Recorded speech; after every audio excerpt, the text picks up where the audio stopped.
بسم الله الرحمن الرحيم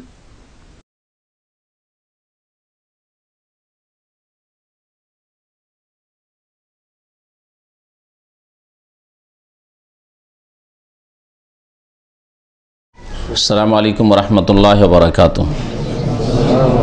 إن الحمد لله نحمده ونستعينه ونستغفره ونعوذ بالله من شرور أنفسنا ومن سيئات أعمالنا. من يهده الله فلا مضل له ومن يضلله فلا هادي له وأشهد أن لا إله إلا الله وحده لا شريك له وأشهد أن محمدا عبده ورسوله صلى الله تعالى عليه وعلى آله وصحبه وسلم تسليما كثيرا. أما بعد فقد قال المؤلف رحمه الله تعالى باب قول الله تعالى أيشركون ما لا يخلق شيئا وهم يخلقون ولا يستطيعون لهم نصرا ولا أنفسهم ينصرون وقوله والذين تدعون من دونه ما يملكون من قطمير.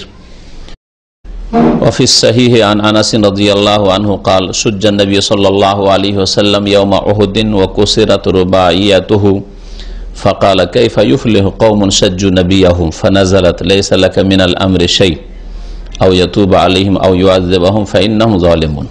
সম্মানিত ভাতৃমণ্ডলী, আল্লাহ পাক রব্বুল আলামিনের সমস্ত প্রশংসা যে আল্লাহ পাক একক, যার কোনো শরীক নেই, যিনি সৃষ্টি করেন আর কেউ সৃষ্টি করে না, যিনি সাহায্য করতে পারেন আর অন্য কেউ সাহায্য করতে পারে না, না নিজে সাহায্য করতে পারে না অপরে সাহায্য করতে পারে, যিনি ডাকে সাড়া দেন, ডাক শোনেন, যিনি মানুষের প্রয়োজন মিটান, পুরা করেন, আর অন্য কেউ মানুষের অসাধারণ প্রয়োজন পুরা করতে পারে না।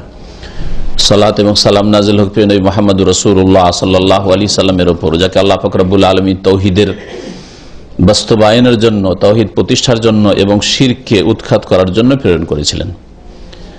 আমাদের আজকের দর্শের বিষয়বস্তু কিতাবুত তাওহীদে আল্লাহ পাক রব্বুল আলামিনের বাণী সম্পর্কে, যাতে আল্লাহ পাক শিরকের কথা উল্লেখ করেছেন, আর শিরকের বিপরীত হচ্ছে তাওহীদ। শিরক হচ্ছে সবচেয়ে বড় অপরাধ আর তাওহীদ হচ্ছে সবচেয়ে বড় ফরজ। তাওহীদ হচ্ছে ঈমান আর শিরক হচ্ছে কুফরি। তাওহীদ মানুষের জন্য জান্নাতকে নিশ্চিত করে আর শিরক মানুষকে চিরকাল জাহান্নামে রাখে। লেখক বলছেন বাবু কওলিল্লাহি তাআলা, এই অধ্যায় হচ্ছে মহান আল্লাহর বাণী সম্পর্কে। আল্লাহ পাক ইরশাদ করেছেন সূরা আরাফের আয়াত নম্বর 191 এবং 192, আয়ুশরিকুনা মা লা ইয়াখলুকু শাইআন ওয়া হুম ইখলাকুন, তারা কি শরীক করে থাকে এমন কিছুকে, এমনদেরকে বা এমন কিছুকে, ব্যক্তি বা বস্তু সবকিছু শামিল, এজন্য মা বলা হয়েছে। শুধু মান বললে ব্যক্তি শামিল হতো, মা বস্তু শামিল হতো না। আর মুশরিকেরা যেমন ব্যক্তির পূজা করে তেমন বস্তুরও পূজা করে। কেউ ফেরেশতার পূজা করে, মালায়েকার, কেউ জিনের পূজা করে, কেউ নবী রাসূলের পূজা করে, কেউ ওলির পূজা করে, কেউ কবরওয়ালা, যারা মৃত মারা গেছে ব্যক্তি ছিল, মানুষ, তাদেরকে আল্লাহর ওলি বলে তাদেরকে সেজদা করে, তাদের কাছে মনে করে যে প্রয়োজন মেটানো যায়, মনের আশা পূরণ হয়। আর বস্তুরও পূজা করে, গাছের পূজা করে, গরু ছাগলের পূজা করে, পাথরের পূজা করে, মূর্তি পূজা করে। তো পূজা আল্লাহ ছাড়া অন্যের ইবাদত দুই রকমের, ব্যক্তিরও পূজা করে থাকে অনেক মানুষ বা মুশরিকরা, আর বস্তুরও পূজা করে থাকে, জীবিতরও করে, মৃতরও করে, সচেতনের করে, অচেতনের করে। এই জন্য আল্লাহ পাক রব্বুল আলামিন ব্যাপক অক্ষরটি এখানে ব্যবহার করেছেন, আয়ুশরিকুনা মা লা ইয়াখলুকু শাইআ, তারা শরীক করে থাকে এমন কিছুকে, এমন ব্যক্তি বা বস্তুকে যারা লা ইয়াখলুকু শাইআন, কোনো কিছুই সৃষ্টি করতে পারে না, ওয়া হুম ইখলাকুন, বরং তাদেরকে সৃষ্টি করা হয়েছে, ওয়া লা ইস্তাতিউনা লাহুম নাসরা, আর তারা তাদের সাহায্য করতে পারে না। যারা তাদের পুজো করছে, তাদেরকে সেজদা করছে, তাদের কাছে ফরিয়াদ করছে, তাদের কাছে চাইছে, তাদের কাছে যাচ্ছে আশা নিয়ে যে পাবো, তাদের সাহায্য করতে পারে না। ওয়ালা আনফুসাহুম ইয়ানসুরুন, এমনকি নিজেরও সাহায্য করতে পারে না। আল্লাহ পাক রব্বুল বলছেন যে অন্যদেরও সাহায্য করতে পারে না, আর তারা নিজেদেরও সাহায্য করতে পারে না, বা নিজেদেরকে বিপদ আপদ থেকে রক্ষা করতে পারে না। তারপরের আয়াতে আল্লাহ পাক রব্বুল আলামিন ইরশাদ করেছেন সূরা ফাতির আয়াত নম্বর 13, ওয়াল্লাযীনা তাদউনা মিন দুনিহি মা ইয়ামলিকুনা মিন কিতমির, যাদেরকে তোমরা আল্লাহকে বাদ দিয়ে আহ্বান করে থাকো, ডেকে থাকো, যাদের কাছে দোয়া করে থাকো, ফরিয়াদ করে থাকো, ওদের সম্পর্কে শুনে নাও। মা ইয়ামলিকুনা মিন কিতমির, তারা কিতমিরেরও মালিক নয়। কিতমির মানে খেজুরের বিচির ওপর আবরণ। আল্লাহ পাক রব্বুল আলামিন কোরআনে কারিমে কিতমিরের কথা উল্লেখ করেছেন, ফাতিলা উল্লেখ করেছেন।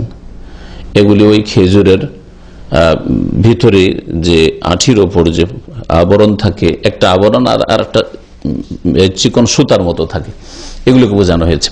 তো আল্লাহ পাক রব্বুল আলামিন ইরশাদ করেছেন দ্বিতীয় আয়াতে সূরা ফাতিরের, ওয়াল্লাযীনা তাদউনা মিন দুনিহি, যাদেরকে তোমরা আল্লাহকে বাদ দিয়ে ডেকে থাকো, আহ্বান করো, তারা খেজুরের আঠির ওপর যে চিকন আবরণ রয়েছে তারও মালিক নয়। তারপরের অংশটুকু আরো জানার বিষয় রয়েছে। ইন তাদউহুম লা ইয়াসমাউ দুআকুম, তোমরা যদি, প্রথম কথা আল্লাহ বললেন যে তারা কোনো কিছুর মালিক নয়, এমনকি ওই খেজুরের তো মালিক নয়, খেজুর আঠিটারও মালিক না। আঠির উপরে যে একেবারে পাতলা কি আছে, আবরণটা আছে, সেটারও মালিক নাই। এর মানে কিছুরই মালিক নয়, এক কথা, কোনো কিছুরই মালিক নয়। একটা ধূলিকণারও মালিক নয়, একটা পিপিলিকারও মালিক নাই। যাদেরকে রাখছে, যে একটা পিপিলিকা, তোমার ছেলে দেওয়া তো দূরের কথা, হ্যাঁ, তোমার রোগ ভালো করা তো দূরের কথা, তোমাকে একটা চাউলের দানাও দিতে পারে না। 1 কিলো চাউল দেওয়া তো দূরের কথা, রুজি তোমার বাড়িয়ে দেওয়া তো দূরের কথা, তোমার ব্যবসায় উন্নতি সাধন হইল, কবরে মাজারে চাদর চড়িয়ে আসলে সেই জন্য এইসব শিরকি কথা তো দূরের কথা, একটা চাউলের দানাও দিতে পারে না তোমাদেরকে। চাউলের দানা তো দানা হইল, আর খেজুরের আঠির উপরে যে আবরণটা আছে সেটা তো কিছুই না, হ্যাঁ, কোনো কাজের ঋণ, তাই না? সেটারও মালিক নয়। ইনতাদউহুম, তারপর আল্লাহ বলছেন তারা কিছুরই মালিক নয়। তারপরে যদি তাদেরকে ডাকো গায়ের জোরে, হ্যাঁ, মূর্খামি করে, অজ্ঞতায়, কেউ অজ্ঞতায় শিরক করেছে, আর কেউ জেনে শুনে তাদের ধর্ম ব্যবসা চলছে। কারণ অনেক লোক তাদের মুরিদান আছে, এই ইনকাম সোর্স ছেড়ে দিতে পারছে না। এজন্য হয় অজ্ঞতায়, জেহালতে সাধারণ লোকেরা শিরক কুফরি করছে, আল্লাহ ছাড়া অন্যকে ডাকছে বা সেজদা করছে, কবর মাজারের ব্যবসা করছে, এইসব অজ্ঞতার কারণে। আর তাদের শিক্ষিতরা, তাদের মুরব্বীরা, তাদের ধর্মগুরুরা, যারা শিরকের পৃষ্ঠপোষকতা করছে, তারা পেট ব্যবসা করছে। এর দ্বারা তাদের দুনিয়াকে সুন্দর করার চেষ্টা করছে, আর আখেরাতকে খারাপ করছে। তারা আখেরাতে তাদের কোনো অংশ নেই, কোনো কল্যাণের অংশ নেই। আল্লাহ পাক বলছেন ইনতাদউহুম, তাদেরকে যদি ডাকো, লা ইয়াসমাউ দুআকুম, তাহলে তোমাদের ডাক তারা শোনে না। একটি কথা, যে তোমাদের ডাক শোনেন না। ওয়ালাউ সামিউ, আর যদি শোনেও, ধরে নাও যে শুনলো, আল্লাহ পাক ধরে নিতে বলছেন। ওয়ালাউ সামিউ, যদি শোনেও, মাস্তাজাবু লাকুম, তো তোমাদের ডাকে সাড়া দিতে পারে না। ওয়া ইয়াউমাল কিয়ামাতে ইয়াকফুরুনা বিশিরকিকুম, আর কিয়ামতের দিনে তোমাদের এই শিরকি কাজকর্মকে তারা অস্বীকার করবে। এই অংশটুকু ভালো করে বুঝেন। ওয়া ইয়াউমাল কিয়ামাতে, কিয়ামতের দিনে ওই পীর, মুর্শিদ, জিলানী, চিশতি, শাহজালাল, হ্যাঁ, যতগুলি মাজার, কবরকে পাকা করে পূজা হচ্ছে, ওই সব লোকেরা যদি তাওহীদের উপর থেকে থাকে, সুন্নতের উপর থেকে থাকে, শিরক মুক্ত থেকে থাকে, শিরকের দিকে মানুষকে ঠেলে না দিয়ে থাকে, যদি তার সত্যিকার অর্থে মুমিন মুআহিদ থাকে, তাওহীদ প্রতিষ্ঠাকারী হয়ে থাকে, তাহলে ওয়াউমাল কিয়ামতে, কিয়ামতের দিনে তারা তোমাদের এই শিরকি কার্যকলাপকে কি করবে? অস্বীকার করবে, যে আমরা আল্লাহ করতে বলিনি, আমরা জানিও না, আমরা কোনো খবর রাখি না। এই একটা কথা জানলেন যে অস্বীকার করবে। দুই নম্বর কথা যেটা জানলেন যে যেই কাজটা করছে এই লোকেরা, কবর মাজারের সাথে যে কাজটা করছে, এই কাজটার নাম কি? শিরক। হ্যাঁ, এই আয়াত থেকে এটা বোঝা গেল, এই আয়াত থেকে ইস্তিমবাত হলো। কারণ আল্লাহ পাক এই কথা বললেন না যে কিয়ামতের দিনে তোমাদের কাজগুলিকে অস্বীকার করবে, ওয়ায়াউমাল কিয়ামাতি ইয়াকফুরুনা বিআমালিকুম।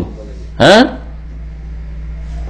তোমাদের কাজকর্মগুলিকে বা তোমরা বেজুনুবিকুম, তোমাদের এই পাপগুলিকে কথা বললেন না, কি বললেন? পাপ বলে বলতেন হ্যাঁ পাপ, কিন্তু একেবারে শিরকের পর্যায়ে পৌঁছে না, ভুল অন্যায়। হ্যাঁ, বেআখতাইকুম, তোমাদের ভুলগুলি, এরকম বললেন না, কি বললেন? বেশিরকিকুম, মানে তোমরা আল্লাহ ছাড়া অন্যকে যে ডাকছো, যে আলোচনাটা চলছে, এটার নাম কি? শিরক। আর তোমাদের এই শিরককে তারা অস্বীকার করবে, আল্লাহ এদেরকে এই শিরক করতে বলেনি। কবরে এসে ছেলে পায়ে পাবে, কবরে এসে রোগ ভালো হবে, কবর আসলে বালা মুসিবত দূর হবে, কবরে আসলে রিজিকে বরকত দেওয়া হবে, এখানে খাসি মুরগি জবাই করলে তোমার দিন দুনিয়ার উন্নতি হবে, ইত্যাদি ইত্যাদি। এইসব শিরক, এই শিরকগুলিকে কিয়ামতের দিনে ওলি আউলিয়ারা, নবী রসুলগণ তারা অস্বীকার করবে। আর এসব খবর তোমাদের জানার কোনো ক্ষমতা ছিল না। আল্লাহ বলছেন ওয়ালা ইউনাব্বিউকা মিসলু খাবীর, আল্লাহ পাক রব্বুল আলামিন যিনি সূক্ষ্ম খবর রাখেন তার মতো তোমাদেরকে কেউ জানাতে পারেন না ভালো করে। আল্লাহ সবকিছুই জানেন, যে কোনটা তৌহিদ ইসলাম, কোনটা শিরক কুফরি, অন ইসলামিক কাজ আকীদা। আল্লাহ সবচেয়ে বেশি খবর রাখেন, খাবীর তিনি, তার চাইতে ভালো করে আর কেউ তোমাদেরকে সঠিক পথ দেখাতে পারে না। ওয়ালা ইউনাব্বিউকা মিসলু খাবীর। অফিস সাহিহ আন আনাস ক্বাল, লেখক বলছেন যে সহিহ বুখারীতে রয়েছে আনাস রাদিয়াল্লাহু তাআলা আনহু থেকে, কিন্তু হাদিসটা তদন্ত করে দেখলে শুধু সহিহ বুখারীতে নেই, বুখারীতেও আছে আর মুসলিমেও আছে। তাহলে সূক্ষ্ম ছিল কথাটি যদি বলতেন যে সহিহাইনা আছে, মানে বুখারীতেও আছে আর মুসলিম আছে। কিন্তু হয়তো তিনি যখন লিখেন তার কাছে ওই রকম জানার ব্যবস্থা ছিল না, ওই যুগে আপনার এই কম্পিউটার ছিল না যে একটা শব্দ দিয়ে সার্চ দিবেন আর চলে আসবে যে কোন কোন কিতাব আছে, 1-2 সেকেন্ডের মধ্যে আমাদের সামনে চলে আসছে। সেটা 10-15 বছর আগে ছিল না। প্রথম দামামে এসে একটা বক্তব্য প্রস্তুত করতাম তো 4 দিন 5 দিন মেহনত করতাম ওর পেছনে। এমনিতেই ঠকামি কাজ করি নাই, ঠকামি কাজ করলে মানুষের কোনো ফায়দা হইতো না, আমারও কোনো ফায়দা হইতো না। একটা বক্তব্য, তাও সপ্তাহে বিষয়ভিত্তিক একটা বক্তব্য করতাম মঙ্গলবারে, ওইটার জন্য 4-5 দিন মেহনত করতাম। কারণ না মক্তবা সামিল আছে, না ওইগুলো ইন্টারনেট আছে, জানা হয়েছে সহজে জানার পদ্ধতি হচ্ছে ইন্টারনেট অথবা মক্তবা সামিলাতে একটা সিডিতে আপনার বিশাল লাইব্রেরি আছে, 8,000 10,000 কিতাব আছে ধরেন, ছিল না। যার ফলে লাইব্রেরিতে বসে যেতাম বা লাইব্রেরি থেকে কিতাব উঠিয়ে নিয়ে আসতাম যে এই হাদিসটা কোথায় পেতে পারি, খুঁজতে খুঁজতে এই কিতাবে পেলাম, ওই কিতাবে পেলাম, ওই কিতাবে পেলাম, আয়াত হাদিস জমা করে তারপরে চিন্তা করলাম যে কয়েকটা পয়েন্টে ভাগ করা যেতে পারে। এইভাবে একটা বক্তব্য প্রস্তুত হইত। অডিওর যুগে তখন রেকর্ড হতো শুধু অডিও। আর আজকাল একটা বক্তব্যের জন্য অনেক সময় আধা ঘন্টা 1 ঘন্টা লাগে, বেশি লাগাইলাম হয়তো, কিন্তু আধা ঘন্টা 1 ঘন্টাতে একটা বক্তব্য এরকম প্রস্তুত হইতে পারে। আল্লাহ পাক কত সুবিধা করে দিয়েছে, তো আল্লাহ পাকের শুকরিয়া আরো বেশি হওয়া উচিত, বুঝছেন না? আজকে থেকে 250 বছর আগে হয়তো এই কিতাব লেখা হয়েছে, তাহলে সেই জামানায় এই হাদিসটা বুখারীতে আছে আর মুসলিমও আছে, এটা জানা বড় জটিল ছিল। তো বুখারীতে হয়তো উনি দেখেছেন বা জেনেছেন, তখন শুধু বুখারীর কথা লিখেছেন। কিন্তু আজকে আমরা তাহকিক তদন্ত করে দেখছি যে এই হাদিসটা মুসলিমও আছে। সহিহ মুসলিমে হাদিস নম্বর 3346, আর বুখারীতে হাদিসটি মুআল্লাক অধ্যায়ের সাথে এসছে। আনাস রাদিয়াল্লাহু তাআলা আনহু থেকে বর্ণিত, তিনি বলছেন যে সুজ্জান নবী সাল্লাল্লাহু আলাইহি ওয়াসাল্লাম ইয়াউমা উহুদিন, নবী করিম সাল্লাল্লাহু আলাইহি ওয়াসাল্লামকে আহত করা হয়েছিল মাথায়, বিশেষ করে সাজ্জা বলা হয় মাথায়, যদি আঘাত কেউ পায় তাহলে মাথা জখম হয়। ওহদের দিনে নবী করিম সাল্লাল্লাহু আলাইহি সাল্লামের মাথায় আঘাত হয়েছিল বা তিনি আহত হয়েছিলেন। ওয়া কুসিরাত রুবাইয়াতুহু, এবং তার রুবাই দাঁত ভেঙে গিয়েছিল, দাঁত ভেঙেছিল, দাঁত পুরো উঠে পড়েনি। আমাদের দেশে খুব বাড়াবাড়ি আছে, হ্যাঁ, নবী সাল্লাল্লাহু আলাইহি ওয়াসাল্লামের দাঁত ভেঙে গিয়েছিল, দাঁত ভেঙে গিয়েছিল, দাঁত কি হয়েছিল?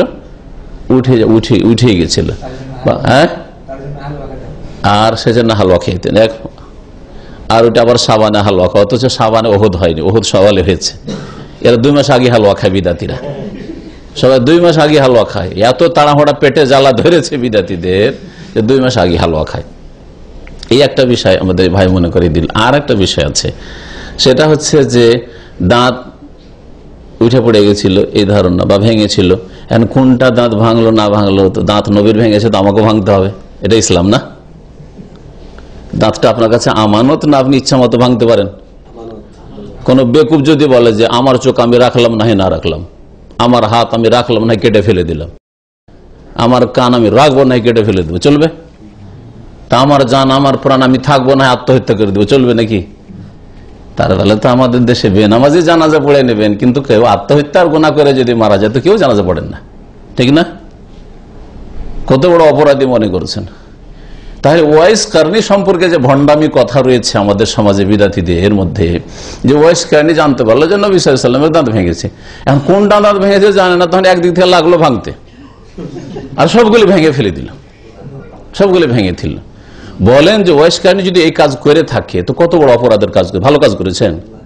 ভালো কাজ করেছেন না হারাম কাজ করেছেন? আপনার আঙুল কেটে ফেলা নেকির কাজ না গুনার কাজ?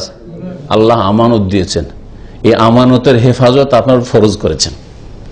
আল্লাহ পাক রব্বুল আলামিন যখন নেবেন, কিন্তু আপনি আপনার কোন একটা কিছু বলবেন আমি রাখবো না, এটা আপনার অধিকার নেই, আপনাকে জমা দেওয়া হয়েছে, হেফাজত করেন।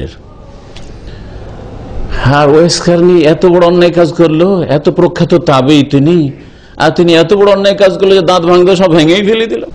মিথ্যুকেরা মিথ্যা অপবাদ দিয়েছে ওয়াইস কারনি রাদিয়াল্লাহু তাআলা আনহু রাহমাতুল্লাহি আলাইহির উপর। এবং ওয়াইস কারনি এদের মতো জাহেল ছিলেন না যে এরকম কাজ করবেন, অন্যায় কাজ করবেন। পুরো দাঁত ভাঙলে জানেন কত দিয়াত লাগে? একটা জানের সমান।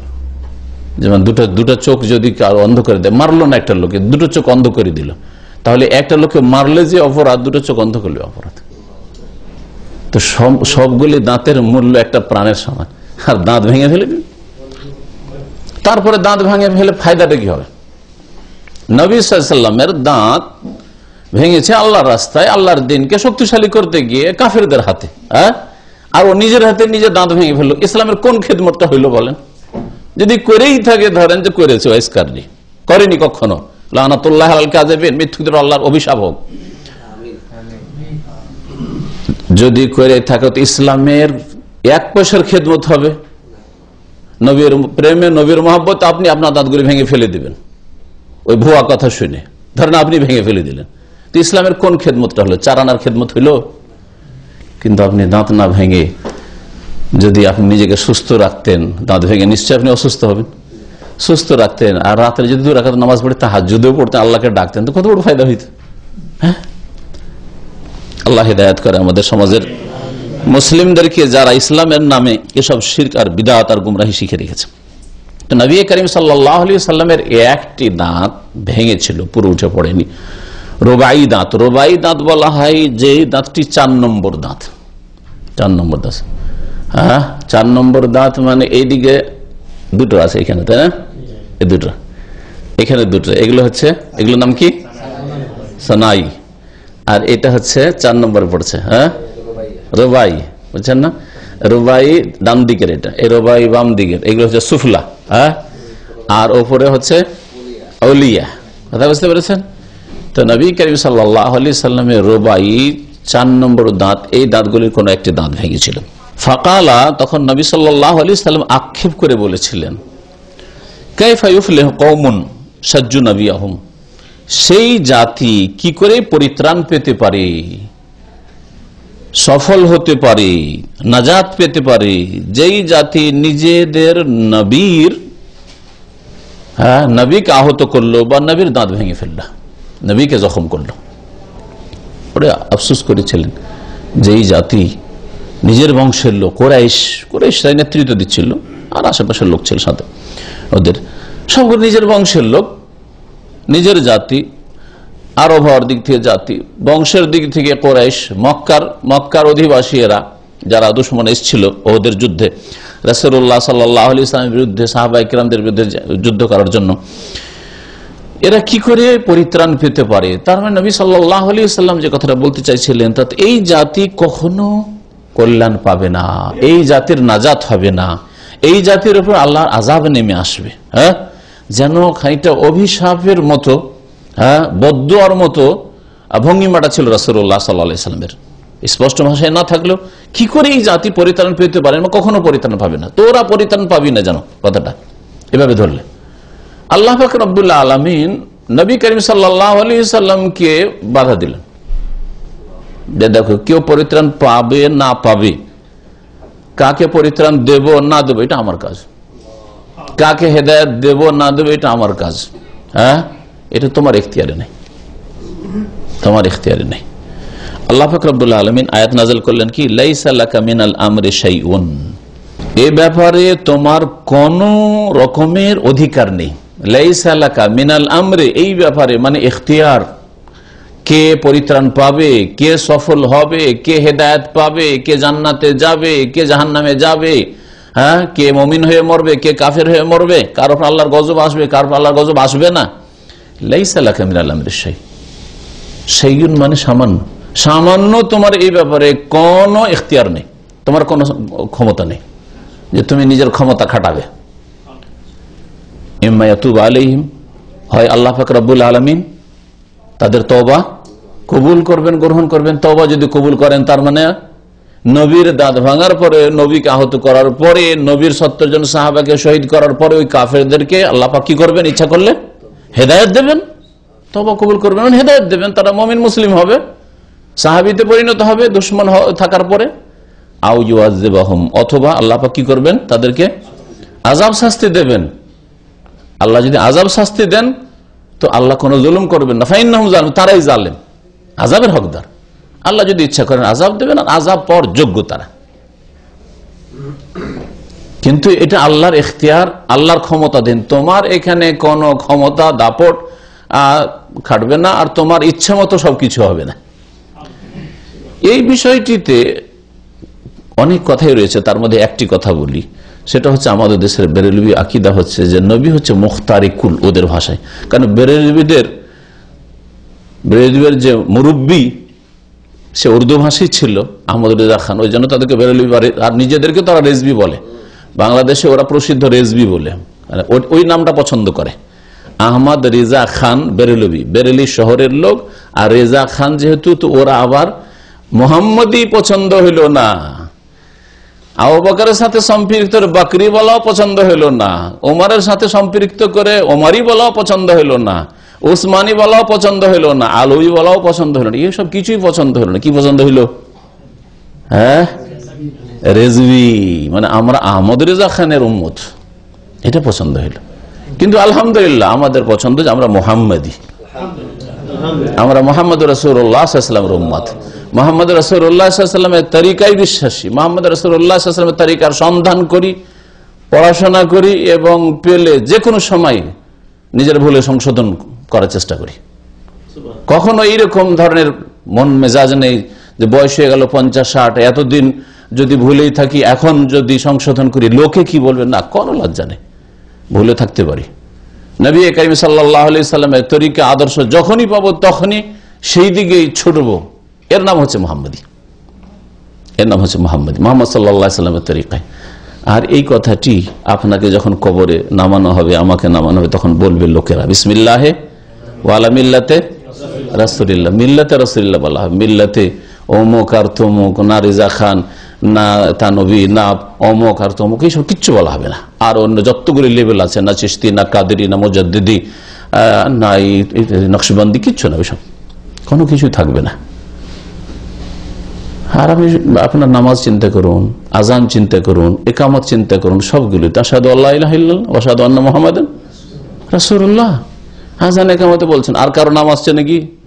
হ্যাঁ, কোন মাযহাবের ইমামের নাম আসছে, না কোন তরিকতের ইমামের নাম আসছে, না কোন পীরের নাম আসছে, না জিলানির নাম আছে, না চিশতির নাম আছে। তো এইসব তরিকা কেন পাইতে করবেন? তরিকা আমাদের একটা, মুহাম্মদ রাসূলুল্লাহ সাল্লাল্লাহু আলাইহি ওয়াসাল্লাম। হ্যাঁ, যার নামে শাহাদাত না দিলে আজান হবে না, যার নামে শাহাদাত না দিলে আপনার একামত হবে না, যার নামে শাহাদাত না দিলে আপনার নামাজ হবে না। আত্তাহিয়াত বলেন না শেষখানে, আসসালামু আলাইকা আইয়ুহান নবী ওয়া রাহমাতুল্লাহি ওয়া বারাকাতুহু আশহাদু আল্লা ইলাহা ইল্লাল্লাহ ওয়া আশহাদু আন্না মুহাম্মাদান আবদুহু ওয়া রাসূলুহু। আর কিছু বলছেন নাকি? আর কোন তরিকার নামের কথা বলছেন?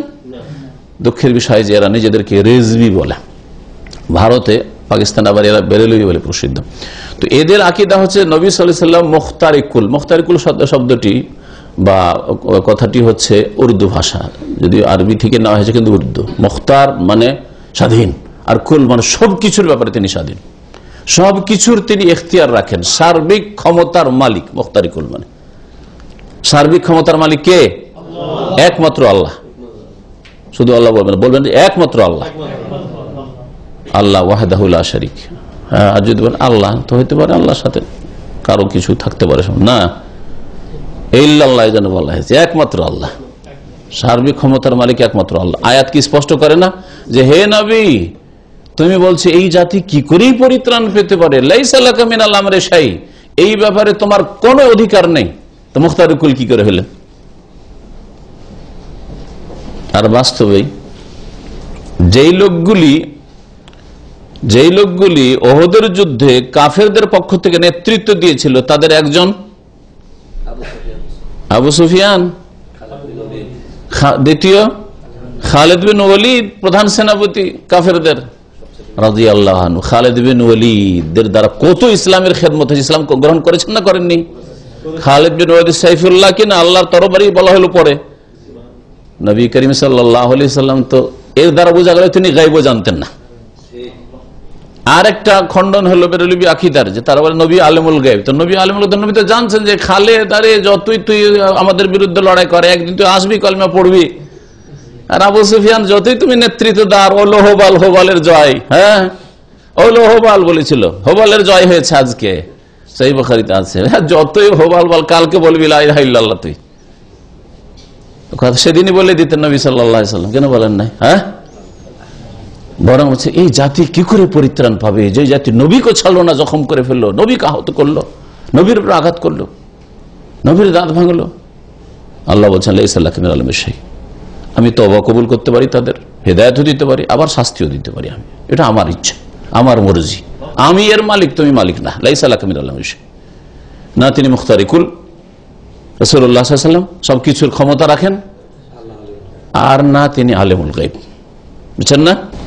ওফিহে, আর ওতে, মানে এটা সহিহ বুখারীতে রয়েছে, সহিহ বুখারীতে আরো রয়েছে এই আয়াতটা, আলে ইমরানের যে আয়াতটা বলে লাইসা লাকা মিনাল আমরি শাই, হে নবী তোমার এই ব্যাপারে কোনো অধিকার নেই যে তুমি কাউকে জান্নাতে পাঠিয়ে দিবে, কাউকে জান্নাতে পাঠিয়ে দিবে, এই এখতিয়ার তোমার নেই। কাউকে বলবে যে হালাক হয়ে যাক, তো হালাকি হয়ে যাবে, জরুরি নেই। আল্লাহ হালাক না করলে না হইতে পারে, আমি হেদায়েত করতে পারি। আলে ইমরান আয়াত নম্বর 128। ওফিহার বুখারীতে রয়েছে আন ইবনে ওমর রাদিয়াল্লাহু আনহুমা থেকে, আন্নাহু সামিয়া রাসূলুল্লাহ সাল্লাল্লাহু আলাইহি সাল্লাম, তিনি রাসূলুল্লাহ সাল্লাল্লাহু আলাইহি ওয়াসাল্লামের কাছে শুনেছিলেন বলতে, ইজা রাফা রাসা মিনা রুকু থেকে মাথা ওঠানোর পর, মানে রুকুর পরে, ফির রাকাতিল আখিরাতি মিনাল ফজর, ফজরের শেষ রাকাতে। তাহলে নামাজ ছিল কিসের? ফজরের।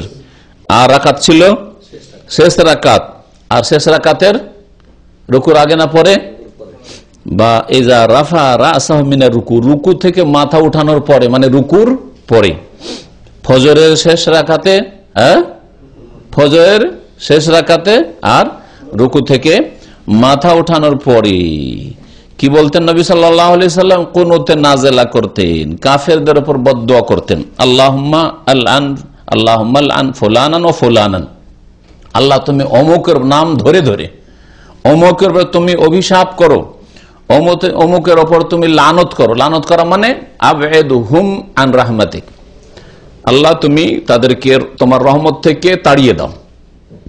ওয়াতরুদহুম আন রাহমাতিক, তোমার রহমত থেকে তাদেরকে বিতাড়িত করো, দূর করে দাও। লানতের অর্থ হয় এটি। তো এইভাবে নাম ধরে ধরে, এখানে নামগুলি উল্লেখ করা হয়নি।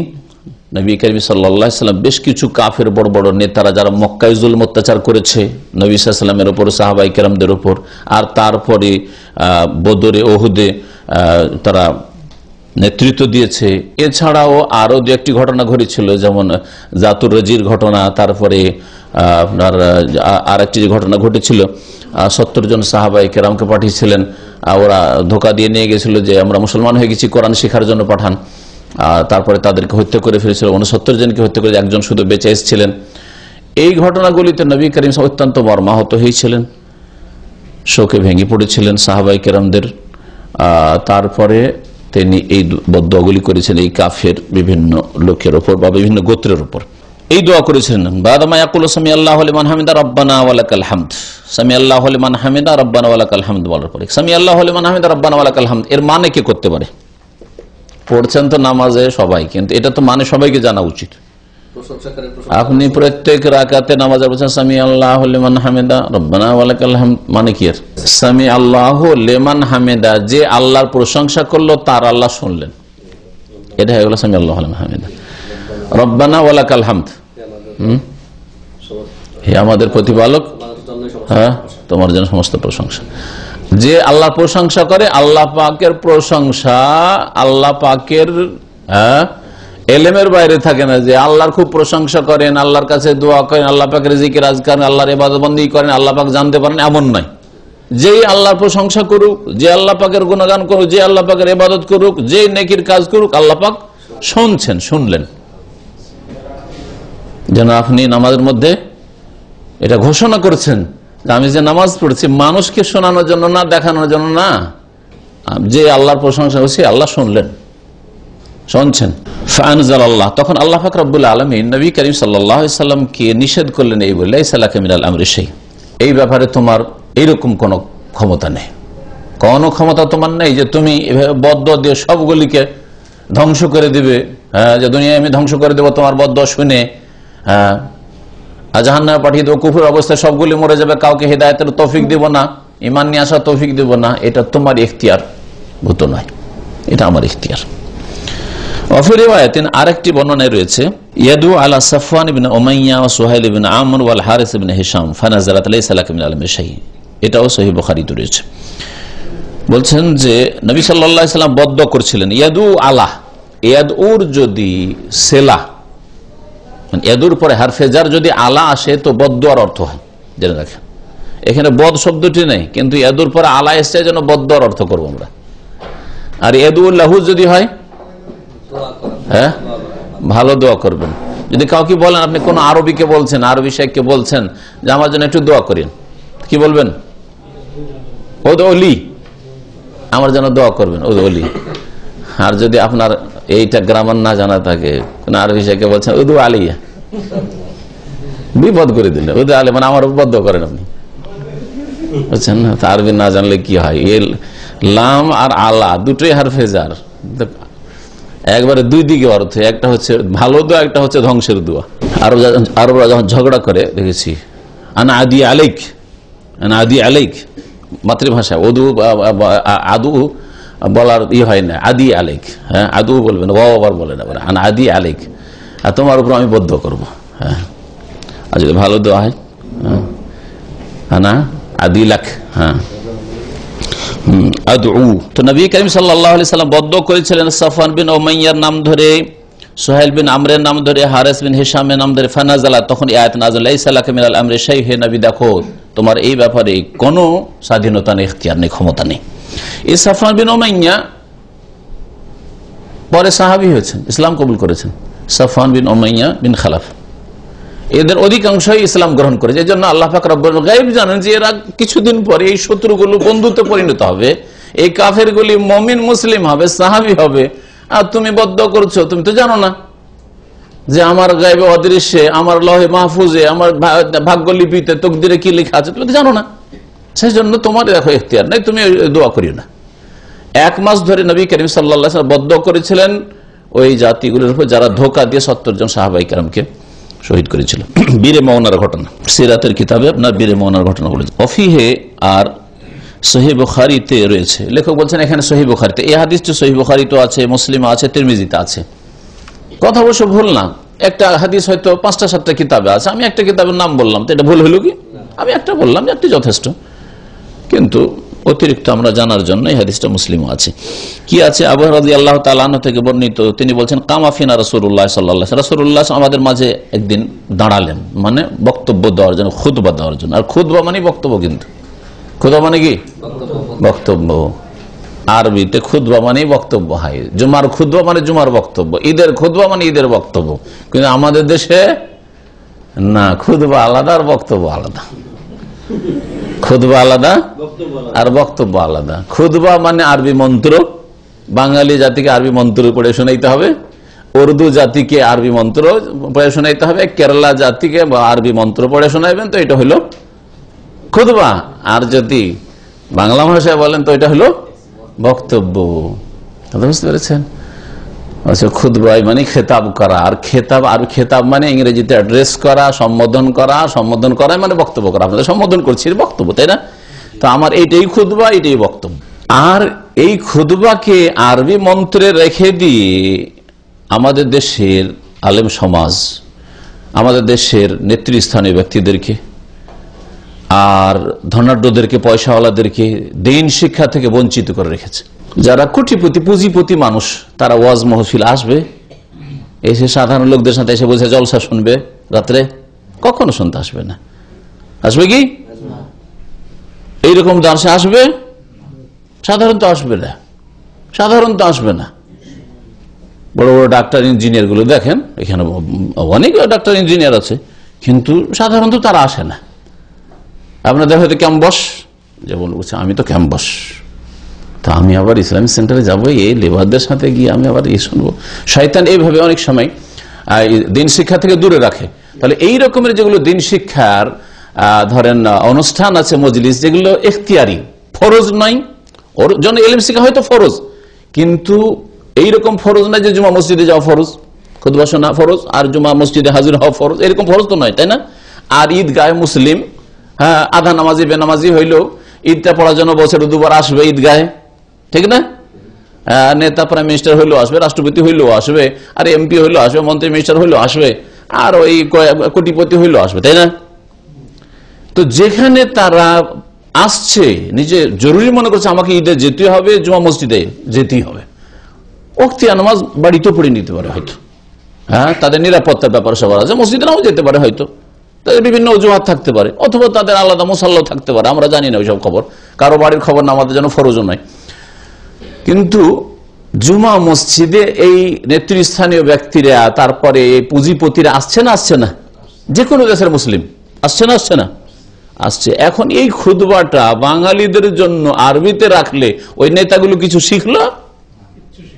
ওই পুঁজিপতি কোটিপতিরা কিছু শিখলো? কিছুই শিখলো না। ব্যবসায়ীরা, যাদের হাতে দেশের চাবিকাঠি, হয় নেতৃত্ব না হয় পয়সা, ব্যবসা বাণিজ্য সবকিছু তাদের হাতে, কল কারখানা তাদের হাতে, তারা ইসলাম কিছুই জানতে পারলো না। 52 সপ্তাহে 52টা খুতবা আর 2টো ঈদ, 54টা বক্তব্য, 54টা বিষয় ভিত্তিক যদি আলোচনা বাংলা ভাষায় করা হইতো।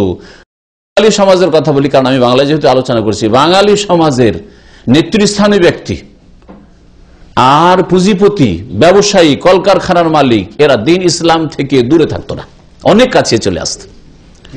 তাহলে এই বিদাতি ফতুয়া, এই কোরআন সুন্নাহ বিরোধী ফতুয়া, যে খুতবা মানে আরবি হইতে হবে, এইরকম স্তরের মানুষদেরকে দিন শিক্ষা থেকে দূরে সরিয়ে রাখেনি? অবশ্যই দূরে সরিয়ে রেখেছে। কাল কিয়ামতে আল্লাহ যদি জিজ্ঞাসা করে নেন এই আলেম সমাজকে, যারা আরবিতে খুতবার মন্ত্র হইতে হবে জুমার আর ঈদের ফতুয়া দিয়েছেন, তাদেরকে যদি জিজ্ঞাসা করে যে তোমাদের দেশের নেতাদেরকে আর কলকারখানার মালিকদেরকে, পুঁজিপতিদেরকে দিন শিখাওনি কেন? কি জবাব দেবে? কেন মন্ত্র পাঠ করেছে? আমি মন্ত্র পাঠ করতে বলেছিলাম আরবিতে, 100 বছর 200 বছর আগে লেখা আছে 12 চাঁদের 12 খুতবা, ওইটাই পড়তে বলেছিলাম তোমাদেরকে। দুনিয়া কোথায় উন্নতি করে চলে গেছে! যেই যুগে ল্যান্ড টেলিফোনটা ছিল না, ইন্টারনেট দূরের কথা, আর আপনার মোবাইল দূরের কথা, আর এই বিদেশ আসা দূরের কথা, ব্যবসা বাণিজ্য অনেকে বুঝতো না, ওই চাষাবাদ বুঝতো। সেই যুগে লেখা আছে 12 চাঁদের 12 খুতবা, ওইটাই গদ বাঁধা, ওইটাই পড়ে দিয়ে আপনি সমস্যার সমাধান করবেন, জাতিকে হেদায়েত করবেন। কিয়ামতের দিনে আল্লাহ জানে এদের কি হবে। আল্লাহ পাক হেফাজত করেন। আপনাদের চোখ খোলার জন্য বলছি যে খুতবা মানে খেতাব, সম্বোধন, আর সম্বোধন যে ভাষা যে বুঝে তাকে করবেন, ওই ভাষা দিয়ে করবেন, ঠিক না? আপনার যেই ছেলেটা কলেজ ইউনিভার্সিটি পড়ে, ইংলিশ মিডিয়াম পড়ে, ইংলিশ বুঝে, ওকে ইংলিশে কথা বলবেন, ঠিক না? আপনি যদি আপনার 3 বছরের বাচ্চাটাকে যদি বলেন হাউ আর ইউ করা শুরু করেন, তা আপনার মতো বেকুব কেউ আছে যে এখন মুখটা ফুটছে, কিছুই বুঝে না, ও মার কাছ থেকে বাংলাটা একটু শিখছে, বাংলাটা ফুটছে কোন রকম, আর যদি শুরু করেন যে না তোকে তোর বড় ভাই যে ইউনিভার্সিটি পড়ে আরবি না ইংলিশ পড়ছে ওর সাথে, অথবা আমাদের ছেলে যেমন আরবি পড়ছে তো আরবিতে বলছে, ওই ছোট বাচ্চা, আমার ছোট বাচ্চাটা 3 বছর 4 বছর, তার সাথে যদি আরবি বলা শুরু করি তো বেকুবির শেষ আছে। এইরকমই বেকুবি হচ্ছে যে জাতি বাঙালি, জাতি উর্দু ভাষী, আর খুতবা হচ্ছে আরবিতে। আর এর কারণে হয়েছে কি, আরবিতে মন্ত্রই পড়ে দিলাম, কিছুই জানলো না, তো এক কাজ করি আর একটা বক্তব্য বাড়িয়ে দিই, দিয়ে 3 খুতবা হয়ে গেল। আল্লাহর নবী সাল্লাল্লাহু আলাইহি সাল্লাম 2 খুতবা দিলেন, এরা 3 খুতবা করে। একটা আজানের আগে একটা সেরে নেই বাংলায়, ওইটার নাম বক্তব্য, আলোচনা, আর ওই 2টো গদবাধা, ওই 12 চাঁদের 12 খুতবা, বুঝতে পারলেন? দিয়ে আর এক বিদাত চালু করেছে। এই এক বিদাতের জবাব দিতে হবে। যদি আল্লাহ জিজ্ঞেস করেন যে তোমার নবী দিল 2টো খুতবা, তুমি 3টা খুতবা করতে করলে, তুমি খুতবা মানে বক্তব্য 3টা করতে, একটা বাংলা 2টা আরবি করতে করলে। কামাফিনা রাসূলুল্লাহ সাল্লাল্লাহু আলাইহি ওয়াসাল্লাম, রাসূলুল্লাহ সাল্লাল্লাহু আলাইহি ওয়াসাল্লাম আমাদের মাঝে দাঁড়ালেন বক্তব্য করতে, খুতবা দিতে। হিনা উনজিলা আলাইহি ওয়া আনজির আশিরাতাকাল আকরাবিন, যখন তার উপর নাযিল হইল ওয়া আনজির আশিরাতাকাল আকরাবিন, তোমার নিকট আত্মীয়দেরকে তুমি সতর্ক সাবধান করো। আশিরা মানে বংশ, বংশধর, আর আকরাবিন মানে নিকট আত্মীয়, নিকটের যারা বংশের, কিছু দূরের লোক আছে, কিছু কাছের। আল্লাহ বলেন কাছের লোক থেকে শুরু করো। তাহলে প্রথমখানে আপনি এক শহর থেকে আরেক শহর চলে যাবেন না, এক দেশ থেকে আরেক দেশ চলে যাবেন না, বরং যেখানে থাকছেন সেখানে আপনি দিনের দাওয়াতের কাজ করবেন। আপনি থাকেন রাকায়, আর রাকা থেকে শুক্রবার একটু ছুটি পেয়েছেন, আর চলো যায় দাল্লাতে যাই, ওখানে গিয়ে কিছু লোকে দাওয়াত দিয়ে আসি। এটা তরিকা না। এখান থেকে 20-30 কিলোমিটার দূরে যায়, সেকেন্ড স্থানে এখান থেকে 40 কিলোমিটার দূরে যায় একটা দিন, এটা তরিকা নাই। আপনি এখানে বহু বেনামাজি আছে, বহু শিরকি আকীদার লোক আছে, বহু লোক আছে পাপে জড়িয়ে আছে, তাদের মাঝে দাওয়াতের কাজ করেন। ওই এলাকার জন্য ওই এলাকার যারা দিনদার লোকের আছে তাদের জবাবদাহি করতে হবে, তাদের দায়িত্ব রয়েছে। এটা হচ্ছে তরিকা। কিন্তু এক শ্রেণীর লোক আমাদের দেশে আছে, ওরা বলছে না, ও কাছে থেকে শুরু না, আগে দূর থেকে শুরু করতে হবে, ও দূর থেকে শুরু করবে। জি, রাসূলুল্লাহ সাল্লাল্লাহু আলাইহি ওয়াসাল্লাম আল্লাহ পাক বলে সূরা আশ-শুআরা আয়াত নম্বর 214, হ্যাঁ, ওয়া আনজির আশিরাতাকাল আকরাবিন, তোমার নিকট আত্মীয়দেরকে তুমি সতর্ক সাবধান করো আল্লাহর আযাব থেকে, জাহান্নাম থেকে। ফাকালা, তখন নবী সাল্লাল্লাহু আলাইহি ওয়াসাল্লাম এই বক্তব্য, ইয়া মাশারা কুরাইশ, হে কুরাইশ বংশের লোকেরা, আও কালিমাতান নাহওয়াহা, অথবা এইরকমই কিছু শব্দ, মানে তা সন্দেহ অবহরেরা যে ইয়া মাশারা কুরাইশ বললেন না ইয়া কুরাইশ বললেন, এইরকমই কাছাকাছি কোন শব্দ বা বাক্য বলেছেন। ইশতারু আনফুসাকুম, তোমরা নিজেদেরকে ক্রয় করো, মানে নিজেদেরকে রক্ষা করো, নিজেদেরকে রক্ষা করো। লা উগনি আনকুম মিনাল্লাহি শাইয়া, আল্লাহর আযাব থেকে তোমাদেরকে সামান্যতম রক্ষা করতে পারবো না।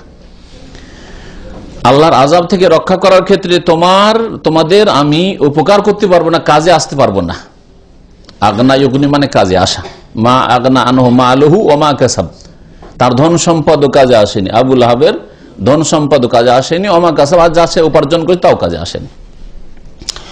ইয়া আব্বাস ইবনে আব্দুল মুত্তালিব, হে আব্বাস আব্দুল মুত্তালিবের ছেলে, চাচাকে ডাক দিয়ে বললেন, আমভাবে গোটা কুরাইশকে, খাস ভাবে নিজের চাচাকে। লা উগনি আনকা মিনাল্লাহি শাইআ, আল্লাহর আযাব থেকে আপনাকে সামান্যতম রক্ষা করতে পারবো না। ইয়া সাফিয়াতা, ইয়া সাফিয়াতু আম্মাতা রাসূলিল্লাহ, ইয়া সাফিয়াতু প্রথমটা, আর আম্মাতা রাসূলিল্লাহ, কারণ আম্মা রাসূলিল্লাহর দিকে ইজাফত হয়েছে, তো এটা ওই ইয়া রাসূলুল্লাহর মতো। তো হে রাসূলুল্লাহ সাল্লাল্লাহু আলাইহি ওয়াসাল্লামের ফুফু সাফিয়া, লা উগনি আনকে মিনাল্লাহি শাইআ, আল্লাহর আযাব থেকে তোমাকে আমি রক্ষা করতে পারবো না। ইয়া ফাতিমা তো বিনতা মুহাম্মদ, হে মুহাম্মাদের মেয়ে ফাতিমা, নিজের মেয়েকে ডেকে বললেন, সালিনি মিন মালি মা শিতি, আমার ধন সম্পদ থেকে তুমি যা চাও চেয়ে নাও, নিজের ধন সম্পদ থেকে তোমাকে কিছু দিয়ে দিতে পারবো। লা উগনি আনকে মিনাল্লাহি শাইআ, কিন্তু আল্লাহর আযাব থেকে তোমাকে সামান্যতম রক্ষা করতে পারবো না। এটা আমার ইখতিয়ারে না, আমার ক্ষমতায় যেটা আছে, আমার ধন সম্পদ থেকে তুমি কিছু চাইলে আমি দিয়ে দিতে পারবো, কিন্তু জাহান্নাম থেকে রক্ষা করা, জান্নাত আমার ক্ষমতাধীন নয়, আমি তোমাকে জান্নাতে নিয়ে যেতে পারবো না। শুধু শুধু কিসের ভিত্তিতে? বংশীয় সম্পর্কের ভিত্তিতে, আত্মীয়তার ভিত্তিতে। তুমি আমার মেয়ে বলে জান্নাতে নিয়ে চলে যাব তোমাকে, আর চাচা তুমি আমার চাচা, সেজন্য জান্নাতে নিয়ে চলে যাব, আর তোমার ঈমান আমল সাথ দিল না, তুমি সৎকর্মশীল হলে না, তুমি শিরক মুক্ত হইলে না, নেক হইলে না, না, এটা কখনো হবে না। ঈমান নিয়ে আসো, নেক আমল করো, এই ক্ষেত্রে অগ্রগামী হও, কম্পিটিশন করো, তাহলে আল্লাহর আযাব থেকে রক্ষা। এই হাদিস দ্বারা আমরা কি জানলাম? এখানে আলোচনা চলছে শিরক সম্পর্কে। তো এইখানে আমরা কি জানতে পারলাম? রাসূলুল্লাহ সাল্লাল্লাহু আলাইহি সাল্লাম, কোন মানুষ ঈমানদার যদি না হয়, সৎকর্মশীল না হয়, তাহলে আল্লাহর আযাব থেকে রক্ষা করতে পারবেন, এই ক্ষমতা তার না। এই ক্ষমতা একমাত্র আল্লাহ পাক রব্বুল আলামিন। আল্লাহ পাক রব্বুল যাকে ইচ্ছা মাফ করবেন, বড় শিরক মাফ করবেন আল্লাহ পাক রব্বুল, বাকি অন্য গুনার ক্ষেত্রে যাকে ইচ্ছা আল্লাহ মাফ করবেন, যাকে ইচ্ছা আযাব দেবেন। তারপরে বড় শিরকে থাকলে যাকে ইচ্ছা আল্লাহ হিদায়াত করবেন, যতদিন দুনিয়া বেঁচে আছে হিদায়াত করবেন আল্লাহ পাক রব্বুল আলামিন। আল্লাহ পাকের হাতে, কিন্তু নবীর হাতে হিদায়াত করে দেওয়া, যে যাকে ইচ্ছা আমি হিদায়াত করে দেবো, এটা ছিল কি না? সন্দেহ আছে কিছু? দলিল দেখা দেখি বলছেন না, দলিল মনে করেন নবী সাল্লাল্লাহু আলাইহি সাল্লামের কোরআন আয়াত তো আছে, নবী সাল্লাল্লাহু আলাইহি সাল্লামের আপন চাচা সম্পর্কে আয়াত নাযিল হয়েছে। আপন চাচা আবু তালেব পেরেছিলেন হিদায়াত করতে? হ্যাঁ, আবু তালেবকে হিদায়াত করতে পারেননি। এত দরদি মানুষ ছিল। আবু তালেব যতদিন বেঁচে ছিলেন ততদিন নবী সাল্লাল্লাহু আলাইহি সাল্লামের গায়ে কোনো কাফের হাত দিতে পারেনি, কাছে আসতে পারেনি। সাহাবায়ে কেরামদের জুলুম করেছে মক্কায় অন্যদের, কিন্তু নবী সাল্লাল্লাহু আলাইহি সাল্লামকে একটা কটু কথাও বলা সাহস করেনি। এত ভয় করতো কাফের মুশরিকরা আবু তালেব, আব্দুল মুত্তালিবের স্থলাভিষিক্ত খলিফা তিনি মক্কায়। কিন্তু আবু তালেবের ইন্তেকালের পরে সমস্ত রকমের জুলম অত্যাচার শুরু করেছিল কাফেররা রাসূলুল্লাহ সাল্লাল্লাহু আলাইহি ওয়াসাল্লামের উপরেও। তো এই আবু তালেবকে হিদায়াতের জন্য কত চেষ্টা করলেন, শেষ অবস্থায়ও গেলেন, কিন্তু না বাবা তোমার কথা রাখতে পারছি না, হুয়া আলা মিল্লাত আব্দুল মুত্তালিব, আমি ওই বাপের ধর্মে মরবো। আমি বড় আক্ষেপ করলেন রাসূলুল্লাহ সাল্লাল্লাহু আলাইহি ওয়াসাল্লাম, বড়ই মনে কষ্ট হইল। তখন আল্লাহ পাক সান্ত্বনা দেওয়ার জন্য আয়াত নাযিল করলেন, ইন্নাকা লা তাহদি মান আহবাবতা, হে নবী তুমি কখনো হেদায়েত করতে পারবে না, নিঃসন্দেহে তুমি হেদায়েত করতে পারবে না, মান আহবাবতা, যাকে তুমি ভালোবাসো, ভালোবাসলেই তুমি হেদায়েত করে দিও, হেদায়েত দাও আমার কাজ। এর আগে আমি বলেছি হেদায়েত দুই অর্থে ব্যবহার হয়, হেদায়েত দুই অর্থে ব্যবহার। একটা হচ্ছে রাস্তা দেখানো, আর একটা গন্তব্যস্থানে পৌঁছে দেওয়া। গন্তব্যস্থানে পৌঁছে দেওয়া কার কাজ? একমাত্র আল্লাহর কাজ। আর রাস্তা দেখানো রাসূলুল্লাহ সাল্লাল্লাহু আলাইহি ওয়াসাল্লাম করেছেন। হ্যাঁ, আর কোরআনে কারীম দিয়ে হয়েছে। আর যে কোনো ভালো মানুষ একটা ভালো রাস্তা দেখাইতে পারে। আমরা হেদায়েত শব্দটি, রাস্তা দেখানোর কাজটি আমরা দুনিয়ার ক্ষেত্রে দুই রকম করে করি। এখান থেকে একটা লোক দামাম যাবে, ঠিক না? তো আপনাকে বললো যে ভাই দামামের রাস্তা কোনটা? তো আপনি এই নিচে গিয়ে বা এখান থেকে বললেন এদিক দিয়ে যান, এদিকে যাবেন না, বা এইদিকে যান, হ্যাঁ, আর সোজা এই রাস্তাটা ধরে একবার চোখ বন্ধ করে চলে যাবেন। এখানে বসে বসে গাইড করে দিলেন। গাইড করা মানে হেদায়েত, কিন্তু হ্যাঁ, এখান থেকে রাস্তা দেখালেন, রাস্তা দেখালেন না, দেখালেন না, কিন্তু এই লোকটাকে নিশ্চিত পৌঁছিতে পারবে? নাও পৌঁছিতে পারে। সামনে গিয়ে ও ডান দিকে গিয়ে ও পোর্টের দিকে চলে যেতে পারে, বাম দিকে ওরিয়াজ রোড ধরে নিতে পারে, হতে পারে না? পারে না, কারণ আপনি বসে বসে এখানে রাস্তা দেখালেন। তা রাস্তা দেখিয়ে দেওয়ার পরে যে ও দাম্মাম পৌঁছবে নিশ্চিত না, এদিক ওদিক হয়ে যেতে পারে। কিন্তু আর এক লোক বললো যাবেন, চলেন আমি তুই এখন দাম্মাম যাবো, চলেন আমার সাথে, আমার পিছনে পিছনে আমার গাড়িকে ফলো করে আসেন, অথবা বসেন আমার গাড়িতে উঠিয়ে নিয়ে গিয়ে এই দাম্মামে নামাই দিলেন, গন্তব্যস্থানে পৌঁছে দিলেন। ওইটাও রাস্তা দেখানো, ঠিক না?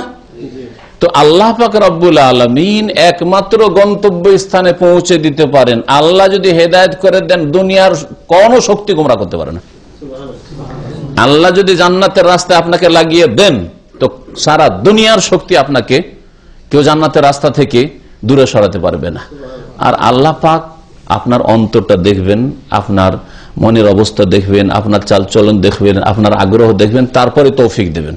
এই নয় যে আল্লাহ পাক একজনকে তৌফিক দিয়ে, আপনার ভাইকে তৌফিক দিল, আমাকে তো আল্লাহ তৌফিক দেয়নি, সেই জন্য নামাজ পড়তে পারি না, দোষ চাপিয়ে দিলেন আল্লাহর উপর। না, আপনার ভাই নামাজ পড়তে পারছে, তৌফিক পেয়েছে, আপনি তৌফিক পাননি, তার মানে আপনার অন্তরেও ত্রুটি আছে, আপনার চালচলনের ত্রুটি আছে, আপনার কথাবার্তায় ত্রুটি আছে। আপনার ভাই আপনার চাইতে অন্তর ভালো রাখে, চালচলন ভালো রাখে, আল্লাহ পাকে পছন্দ লেগেছে, আল্লাহ পাক তাকে তৌফিক দিয়েছেন। ভালো করে এই কথাটি মনে রাখবেন। হ্যাঁ, আজকালকার অধিকাংশ মানুষ সব দোষ আল্লাহর উপর চাপিয়ে দেয়। আল্লাহ চাইলে তো আমাকে নামাজি বানিয়ে দিতে পারেন, দোয়া করবেন। আল্লাহ চাইলে তো আপনি চেষ্টা করেছেন? আপনার অন্তরের সততা আপনার আল্লাহ দেখছেন, আপনার অন্তরের সততা নেই, আপনার অন্তর পাপিষ্ঠ অন্তর, নেকির দিকে ধাবিত নয়। ইন আলিম আল্লাহ ফি কুলুবিকুম খায়রান, আল্লাহ কোরআনে একটা আয়াতে বলেছেন, আল্লাহ তোমাদের অন্তর যদি ভালাই বুঝতে পারতেন যে কল্যাণ আছে, তাহলে আল্লাহ দিতেন তোমাকে। বুঝতে পারছেন না? তো অন্তরে চাহিদা থাকতে হবে যে আমি দিন শিখবো, সংশোধন করব, তাওহীদ জানবো, মানবো, শিরক থেকে বাঁচবো, সুন্নাতের অনুসারী হব, বিদআত থেকে বাঁচবো, 5 ওয়াক্ত নামাজি হব। আলহামদুলিল্লাহ 5 ওয়াক্ত নামাজটা ঠিক করে নিয়েছি, ফজরটা ঠিক করে নিয়েছি, তাহাজ্জুদ গুজার হব, আরো নেক আমল করব, সকাল সন্ধ্যার এখন জিকির আজকারগুলি করব, ঘুমের আগে সবগুলি জিকির পড়বো, তারপরে শুইব। এটা হচ্ছে অন্তরের সততা, মনে চাহিদা আছে যে আমি হবো এরকম, করবো এরকম, তখন আল্লাহ তৌফিক দেবেন। আর যতক্ষণ পর্যন্ত মনকে ওইরকম প্রস্তুত করবেন না, কোনদিন আপনি হেদায়েত পাবেন না। তো এই হাদিস দ্বারা বোঝানো হয়েছে যে নবী করিম সাল্লাল্লাহু আলাইহি সাল্লাম কারো হেদায়েতের মালিক না, আর গোমরা করার মালিক না। নিজের বংশধর, আপনজন, মেয়ে, ফুফু, চাচা, তাদেরকে বলছেন যে দেখো তোমরা নিজেকে রক্ষা করো, মানে ঈমান আর আমল দিয়ে রক্ষা করো। তারপরে রাসূলুল্লাহ সাল্লাল্লাহু আলাইহি ওয়াসাল্লামের সুপারিশ রয়েছে।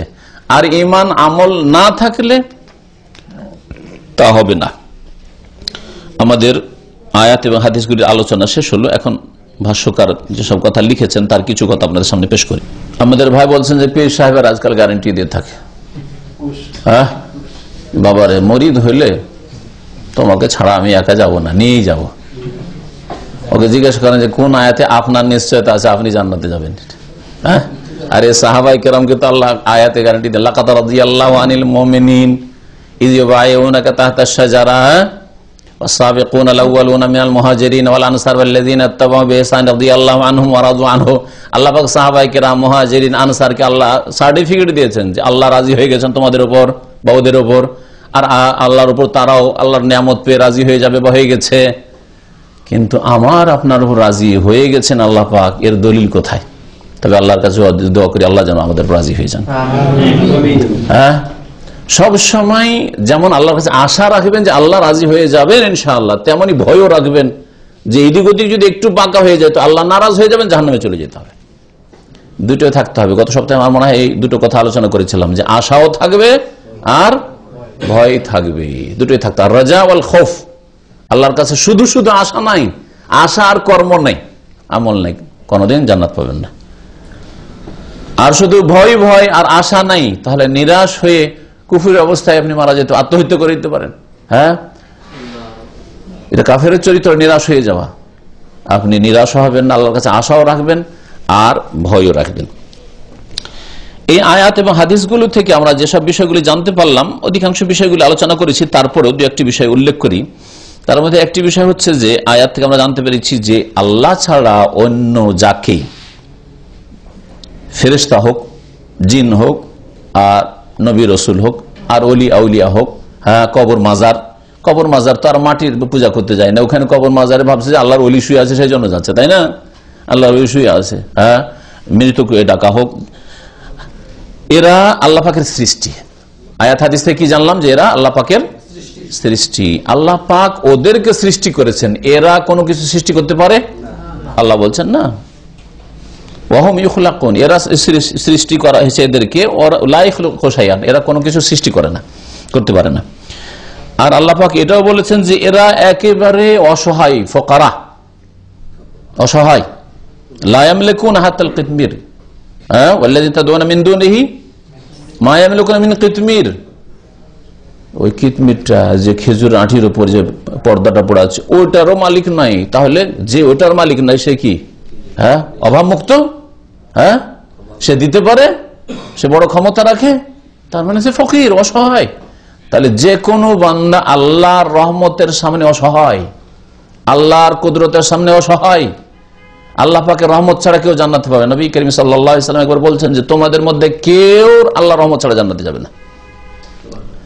লা ইয়াদখুলু আহাদুকুম আল জান্নাতা ইল্লা বিরহমাতিহি। তখন সাহাবীরা জিজ্ঞাসা করলেন ওয়ালা আনতা ইয়া রাসূলুল্লাহ, এমনকি আপনিও নাকি, যে কোন মানুষ নিজের আমল দিয়ে নামাজ রোজা হজ যাকাত তাহাজ্জুদ আর দান খায়রাত ইত্যাদি মাতা পিতার সেবা দিয়ে জান্নাতে চলে যাব? না, কখনো যেতে পারবে না। কোন মানুষ আল্লাহ পাকের রহমত ছাড়া লা ইয়াদখুলু আহাদুকুমুল জান্নাতা বিআমালিহি আও ইল্লা বিরহমাতিহি।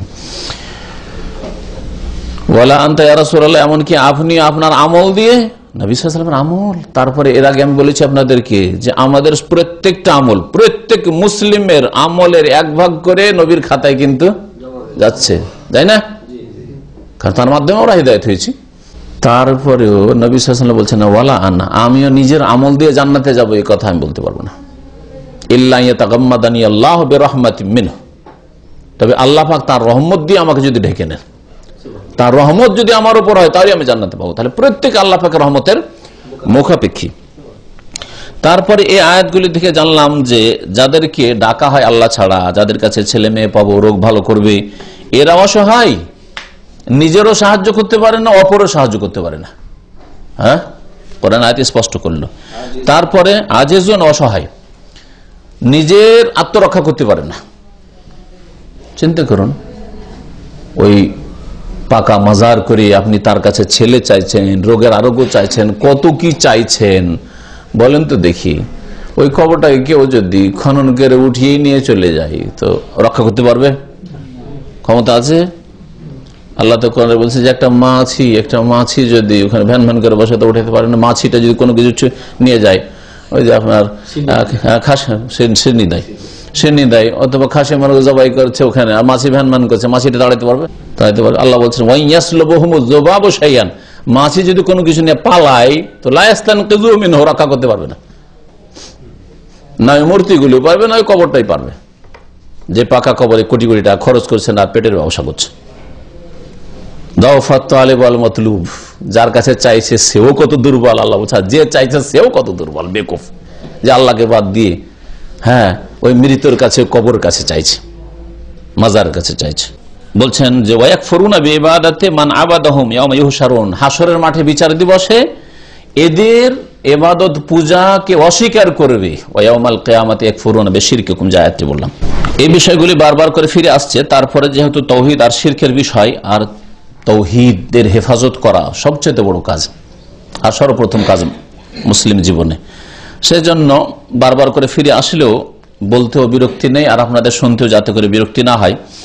ভাষ্যকার বলছেন যে যেই ব্যক্তি আল্লাহ ছাড়া অন্যকে ডাকবে, ইয়া গৌস, হ্যাঁ, ইয়া গরিব নওয়াজ, আল্লাহ ছাড়া অন্য কাউকে ডাকলো, জিলানিকে ডাকলো, চিশতিকে ডাকলো, আটরসি গেল, কেউ গেল শাহজালাল, যে যেখানে যাক আল্লাহ ছাড়া অন্যকে যদি ডাকে, জিনকে ডাকে, ফেরেশতাকে ডাকে, ইয়াসআলুহু মা লা ইয়াকদিরু ইল্লাল্লাহ, এমন কিছু চাইলো যেটা আল্লাহ ছাড়া কেউ করতে পারে না, দিতে পারে না, ফাকাদ আশরাকা, তাহলে সে শিরিক করলো। সে শিরিক করলো কেমন করে? আমি এর আগে বলেছি, ওয়াযালিকা বিনাসসিত তানজিল, কোরআন স্পষ্ট প্রমাণ করে। আল্লাহ তাআলা মহান আল্লাহ ওয়া ইয়াউমাল কিয়ামাতি ইয়াকফুরুনা বিশিরকিকুম, যাদেরকে সিজদা করেছো, যাদেরকে ডেকেছো, যাদের কাছে দোয়া করেছো, ফরিয়াদ করেছো, ইয়া গাউস বলে ডেকেছো, কিয়ামতের দিনে ওই জিলানি চিশতি তোমাদের শিরকে অস্বীকার করবে। তাহলে তোমাদের এই কাজ কর্মগুলিকে কি বলা হলো? শিরক বলা হলো। তাহলে যে আল্লাহ ছাড়া অন্যকে ডাকলো, রোগ আরোগ্য করা আল্লাহ পাকের কাজ, হ্যাঁ, বালা মুসিবত দূর করা আল্লাহ পাকের কাজ, এগুলি আল্লাহ পাকের রুবুবিয়ত। মনের কামনা বাসনা পূরণ করা আল্লাহ পাক রব্বুল আলামিনের কাজ, তাই না? সুস্থ করা, সবকিছুই, টেনশন মুক্ত রাখা, যতগুলি ধরেন এগুলো অসাধারণ কাজ, এগুলি মানুষ করতে পারে না। মানুষ কি করতে পারে? যেগুলি সাধারণ কাজ করতে পারে, যেগুলো মানুষের ক্ষমতার ভিতরেই আছে। যেমন এর আগে উদাহরণ দিয়েছি, আপনি একজন কোন পয়সাওয়ালা মানুষের কাছে 10-20 হাজার টাকা ধার চাইছেন, দিতে পারবে, তাই না? দিতে পারবে। একজন নেক লোকের কাছে ধার চাইছেন, পয়সা আছে, ধার দিতে পারবে। দান খায়রাত চাইছেন যে সাহায্য করেন, ধার ধরুন না, দেন, আমি আর দিতে পারবো না আপনাকে, আমাকে সাহায্য করেন, টাকা পয়সা থাকলে দিতে পারবে, ঠিক না? কিন্তু যদি বলেন যে হুজুরে কি বলা, আমার রুজিতে আপনি বরকত দেন, হ্যাঁ, চলবে? জীবিত যে দিতে পারবে না, জীবিত যে পীরে কিবলা যে দিতে পারবে না? এর আগে বলেছি, কয়েক রকম করে বলেছি, তাই না? এক হচ্ছে যে গায়েব আছে, চোখের সামনে নাই, আপনি ডাকছেন। তাওহীদ আকীদা সম্পর্কে যারা লিখেছেন যেসব উলামায়ে কেরাম, তারা বলেছেন গায়েবকে ডাকা যেমন ফেরেশতাকে ডাকা। ফেরেশতা গায়েব, ফেরেশতা হাজির না যে সবসময় ফেরেশতা জিবরাইল এখানে হাজির হয়ে রয়েছে, মিকাইল হাজির হয়ে রয়েছে, আপনি ডাকছেন, তাহলে গায়েবকে ডাকলেন আপনি, শিরক করলেন আপনি, বুঝছেন না? যদিও সাহায্য করতে পারে, চলে আসলে এখানে থাকলে সাহায্য করে দিতে পারতো, কিন্তু দূরে আছে আর ডাকলেন, তাহলে শিরক করলেন আপনি। এর উদাহরণ আপনাদের দিয়েছি যে আপনাদের কাব্বানি ক্যাম্পে আপনার মায়ের পেটের ভাই আছে, আর এখানে কেউ মারছে, এই তো রক্ষা কর। কি করে রক্ষা করবে আপনার 1-2 মিনিটের মধ্যে? তাহলে যদি আপনি এই বিশ্বাস নিয়ে ওকে ডাকেন যে আমার ভাই একবারে মিনিটের মধ্যে চলে আসবে বিলকিসের ওই সিংহাসনের মতো আর দিয়ে সাহায্য করবে, তাহলে শিরকি আকীদা এটা। যদিও জীবিত, কিন্তু যেহেতু অনুপস্থিত গায়েব সে। আর একটা কি বলেছিলাম, মৃতকে ডাকছেন, মৃত কবরে মারা গেছে। মুশকিলটা হচ্ছে যে আল্লাহ পাক রব্বুল আলামিন বলছেন প্রত্যেককে মতের আস্বাদন গ্রহণ করতে হবে, প্রত্যেকে মারা যাবে। এরা বলছে আমাদের ওই তো মরেই না, বরং বলছে যে মতটা দেখছেন না আরো শক্তিশালী হয়ে যায়। আরে ওদের কিতাবে লিখেছে যে আম্বিয়া রাসূলগণ আর ওলি আউলিয়ার ইন্তেকাল হইলে, হ্যাঁ ইন্তেকাল তো বলবে না, বলছে আল্লাহর পেয়ারা হয়ে গেছেন। ওদের এগুলো পরিভাষা কি হয়েছে, আল্লাহর পেয়ারা হয়ে গেছেন, পর্দার আড়ালে চলে গেছেন, আরো শক্তিশালী নাকি হয়ে যায়, আরো শক্তিশালী হয়েছে। এই শিরকি আকীদাই গোমরাহ করেছে। সামনে আছে আর জীবিত, কিন্তু অসাধারণ জিনিস চাইছেন, তাহলে সেটাও শিরক হবে। হ্যাঁ, শুধু একটি অবস্থায় চাইলে শিরক হবে না বলেছিলাম, সেটা কি? জীবিত, সামনে আছে, হাজির আছে, আর এমন কিছু চাইছেন যেটা দিতে পারবে। সাধারণত একজন মানুষ কতটা দিতে পারে আপনার অনুমান করলে বুঝতে পারেন কতটা দিতে পারে। হ্যাঁ, অতটা চাইলে ঠিক আছে। আর ওর বেশি যদি মনে করেন যে শেখ, এত বড় শেখ, মদিনা ফারেক, সুতরাং ওনাকে বলবো যে আমাকে 500 কিলো উঠিয়ে দেন। আপনার মধ্যে যেমন আমাদের দেশে ওর শিরকি আকীদা আলী রাদিয়াল্লাহু আনহু সম্পর্কে, হ্যাঁ, ওই যে কাঠুরিয়ারা ওই ছুতারগুলি শিরকুফরি করে। কাঠ একদিন দেখছি আমি এক বাজারে কাঠ উঠাচ্ছে, আর যখন কাঠকে গড়াচ্ছে, উঠাচ্ছে, ট্রাক উঠাচ্ছে, আলী করে চিন্তা করেন, হ্যাঁ, গাড়ি ধাক্কা দেন আলী, হ্যাঁ, আউযুবিল্লাহ, বড় শিরক করল। তার মানে আলী রাদিয়াল্লাহু তাআলা অসাধারণ এরকম ক্ষমতা রাখতেন, 500 কিলো কেন 5000 কিলো উঠিয়ে দেবেন। হ্যাঁ, আমার সম্পর্কে যদি বলেন যে 500 কিলো 300 কিলো উঠিয়ে দেবে, তার শিরক হবে না? কিন্তু যদি আপনার ওজন হয় ধরেন 70-80 কিলোর মধ্যে, 100 কিলোর এই দিকে, আর আপনি উঠাচ্ছেন, আমাকে বলছেন একটু হেল্প করেন, আপনি পারতে পারি, তো এইটুকু চলবে। এইটা হচ্ছে সাধারণ আর অসাধারণ পার্থক্য। অসাধারণ জিনিস যদি চান উপস্থিত জীবিতের কাছে, তাহলে শিরক। আর সাধারণ জিনিস যেটা সাধারণ মানুষ মানুষকে দিতে পারে, এইরকম কিছু যদি চান, তাহলে সেটা শুধু শিরক নয়। বলছেন যে ইবলিস বড়ই চালাক চতুর। ও দেখলো যে আমি জাহান্নামী হইলাম, যাদের কারণে ওদেরকে আর জান্নাতে যেতে দিচ্ছি না, এই জন্য লেগে আছে ও বুড়ো ইবলিস তার চালা নিয়ে। তো এই ইবলিস মানুষের সামনে শিরকে সাজিয়ে সাজিয়ে পেশ করে। কিভাবে সাজায়? সাজাবার একটা পদ্ধতি হচ্ছে যে শিরক মানে রসুলের মহব্বত, শিরক মানে হচ্ছে আম্বিয়াদের মহব্বত, শিরক মানে হচ্ছে ওলি আউলিয়ার মহব্বত, ভালোবাসা, প্রেম। হ্যাঁ, আমরা আশিকে রসুল, আমরা ওলি আউলিয়াকে ভালোবাসি। আর যারা মাজারে আসতে নিষেধ করে, মাজারে চাদর চড়াতে নিষেধ করে, খাসি মুরগি আসতে নিষেধ করে, ওরস লাগাতে নিষেধ করে, এরা নবীর দুশ্মন, এরা ইয়াজিদের দল। হ্যাঁ, এরা হচ্ছে ওলি আউলিয়ার দুশ্মন। আর যারা ওলি আউলিয়ার দুশ্মন হবে, নবীর দুশ্মন হবে, স্বাভাবিক ওর হুকুম কি হবে? কাফের, জাহান্নামী। হ্যাঁ, দিল হাদিস পেশ মান আদালি ওয়ালিয়ান ফাকাদ আযানতুহু বিল হারবে। যেহেতু কবর পূজা করতে আসে না, চাদর চড়াইতে আসে না, সুতরাং ওলির সাথে শত্রুতা রাখলো। আর যাই ওলির সাথে শত্রুতা রাখবে, আল্লাহর বন্ধুদের সাথে শত্রুতা রাখবে, তার বিরুদ্ধে আল্লাহ যুদ্ধের ঘোষণা করেছেন। দিল হাদিসকে কোথায় ফিট করে? তো ভালোবাসা মানে আল্লাহর হক কেড়ে নিয়ে ওদের দেবেন? হ্যাঁ, বলেন দেখি। ভালোবাসা মানে আল্লাহর হক কেড়ে নিয়ে এই কবর মাজারকে দেবেন আপনি? ভালোবাসা হলো এটা ডাকাতি করা হইল, ডাকাতি, আল্লাহ পাক রব্বুল হকের ডাকাতি করা হইল। ভালোবাসা মানে শুনে নেন তাহলে, ভালোবাসা মানে তারা ওলি কি করে হইলেন চিন্তা করেন। ইমান এবং নেক আমল, যদি সত্যিকার আল্লাহর ওলি হয়ে থাকেন তাহলে ইমান আর নেক আমল ব্যাস। হ্যাঁ, ইমান আর তাকওয়া আল্লাহ বলেছেন, ইমান এবং নেক আমল, তাকওয়া, আল্লাযীনা আমানু ওয়া কানু ইয়াত্তাকুন। তারা ওলি হয়েছেন কেমন করে? এই ইমান তাকওয়া দিয়ে। তাহলে আমিও তাদের মতো হব, যে যাকে ভালোবাসে তার মতো হওয়ার চেষ্টা করে। ছোট ছোট বাচ্চারা ফিতরাত ইসলামের ওপর থাকে, এই জন্য ছোট বাচ্চাদের দেখবেন বাপ যা খায় তাই খাবে, মাকে ভালোবাসে, বাপকে ভালোবাসে, মা যেটা খায় সেটাই খাবে, বাপ যেটা খায় সেটাই খাবে। ছোট বাচ্চাদেরকে শুধু দুধ দিয়ে আর আমরা চা খাই। আমার বাচ্চা মাঝে মাঝে বলছে আমি খাবো না দুধ। দুধ খাবে না কেন? চা খাবো। কেন?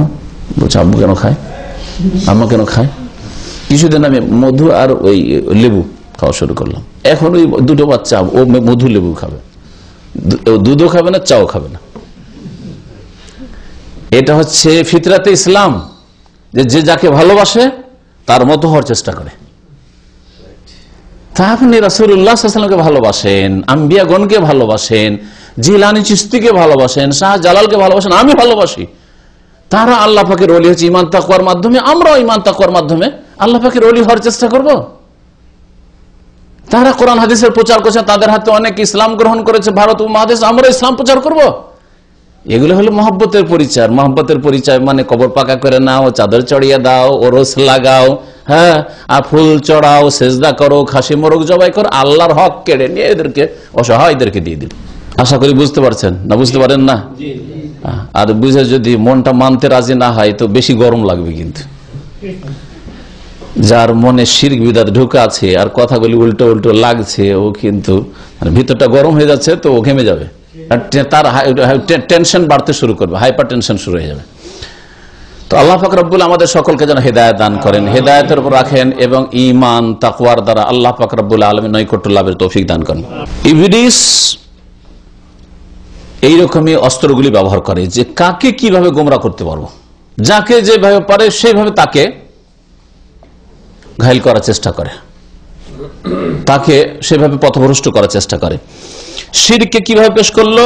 নবী সাল্লাল্লাহু আলাইহি ওয়াসাল্লামের ভালোবাসা, নেক লোকদের ভালোবাসা, ওলিয়া উলিয়াদের ভালোবাসা, ওদের তাজিম, সেজদা করি, সেজদা ইবাদতের সেজদা, নামাজে করি, আল্লাহকে করি, আল্লাহর হক কেন নষ্ট করবো? আল্লাহর হক হচ্ছে নামাজের সেজদা, আর ওলিয়া উলিয়া কবরে সেজদা করি, ওটা তাজিমের সেজদা। এই বেরেলবিরা সেজদাকে দুই ভাগে ভাগ করেছে, সেজদায় তাজিমি আর সেজদায় ইবাদত। ইবাদতের সেজদা আল্লাহর, আর তাজিমের সেজদা ওলিয়া উলিয়ার, কবর মাজারের। পীর সাহেব এসছে, পীরের মুরিদ হয়েছে, সেজদায় সেজদা করছে পীরকে, সেজদায় তাজিমি।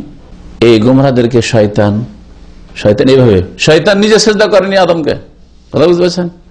কিন্তু শয়তান ওই গোমরাদের, মুশরিকদের মগজে ঢুকিয়ে দিচ্ছে যে যদি ফেরেশতাদের সেজদা করা ওখানে শিরিক না হয় আদমকেই, তো তুই কবরে মাজারে সেজদা করবি, ওইটা কেন শিরিক হবে? তোরটাও তো এরকমই হইল। বুঝতে পারছেন কিভাবে শয়তান গোমরা করছে? শয়তান এভাবে চাকচিক্য করে সুন্দর করে যুক্তি দিয়ে পেশ করছে, মগজে আপনার যুক্তিগুলো আছে। আদমকে ফেরেশতারা সেজদা করলো, এটা তো কোরআনে আছে, ওইটাকে তো শিরিক বলে না। শেখ মতিউর রহমানটাকে শিরিক বলে না। আবার কবর মাজার আমরা সেজদা করবো ওরসে গিয়ে, ওইটাকে কোনো শিরিক বলে? এটা তো অন্যায় কথা, তাই হয়ে গেল, তো ভুল কথা। তাহলে তো কবর মাজার সেজদা করা ঠিক আছে, তাজিমের সেজদা, ফেরেশতারাও তাজিমের সেজদা করেছিল, আমরাও তাজিমের সেজদা করছি, কথা বুঝতে পারলেন? হ্যাঁ, এইরকম কথা বিদাতি মোল্লারা মগজে ঢুকিয়ে দেয়। এরা হচ্ছে মানুষ শয়তান, আর জিন শয়তান আপনাকে দেখ, কথা তো ঠিকই, চিন্তা করে দেখ, ওইদিকে তো ফেরেশতারা সেজদা করলো, ফেরেশতারাও তো আল্লাহর বান্দা, তো ওরা সেজদা করলো আদমকে, তো আমি যদি আমার পীরকে সেজদা করলাম তো অসুবিধাটা কি? ঠিকই তো করলাম, বুঝছেন? এর উত্তর কি খুঁজবেন বলেন?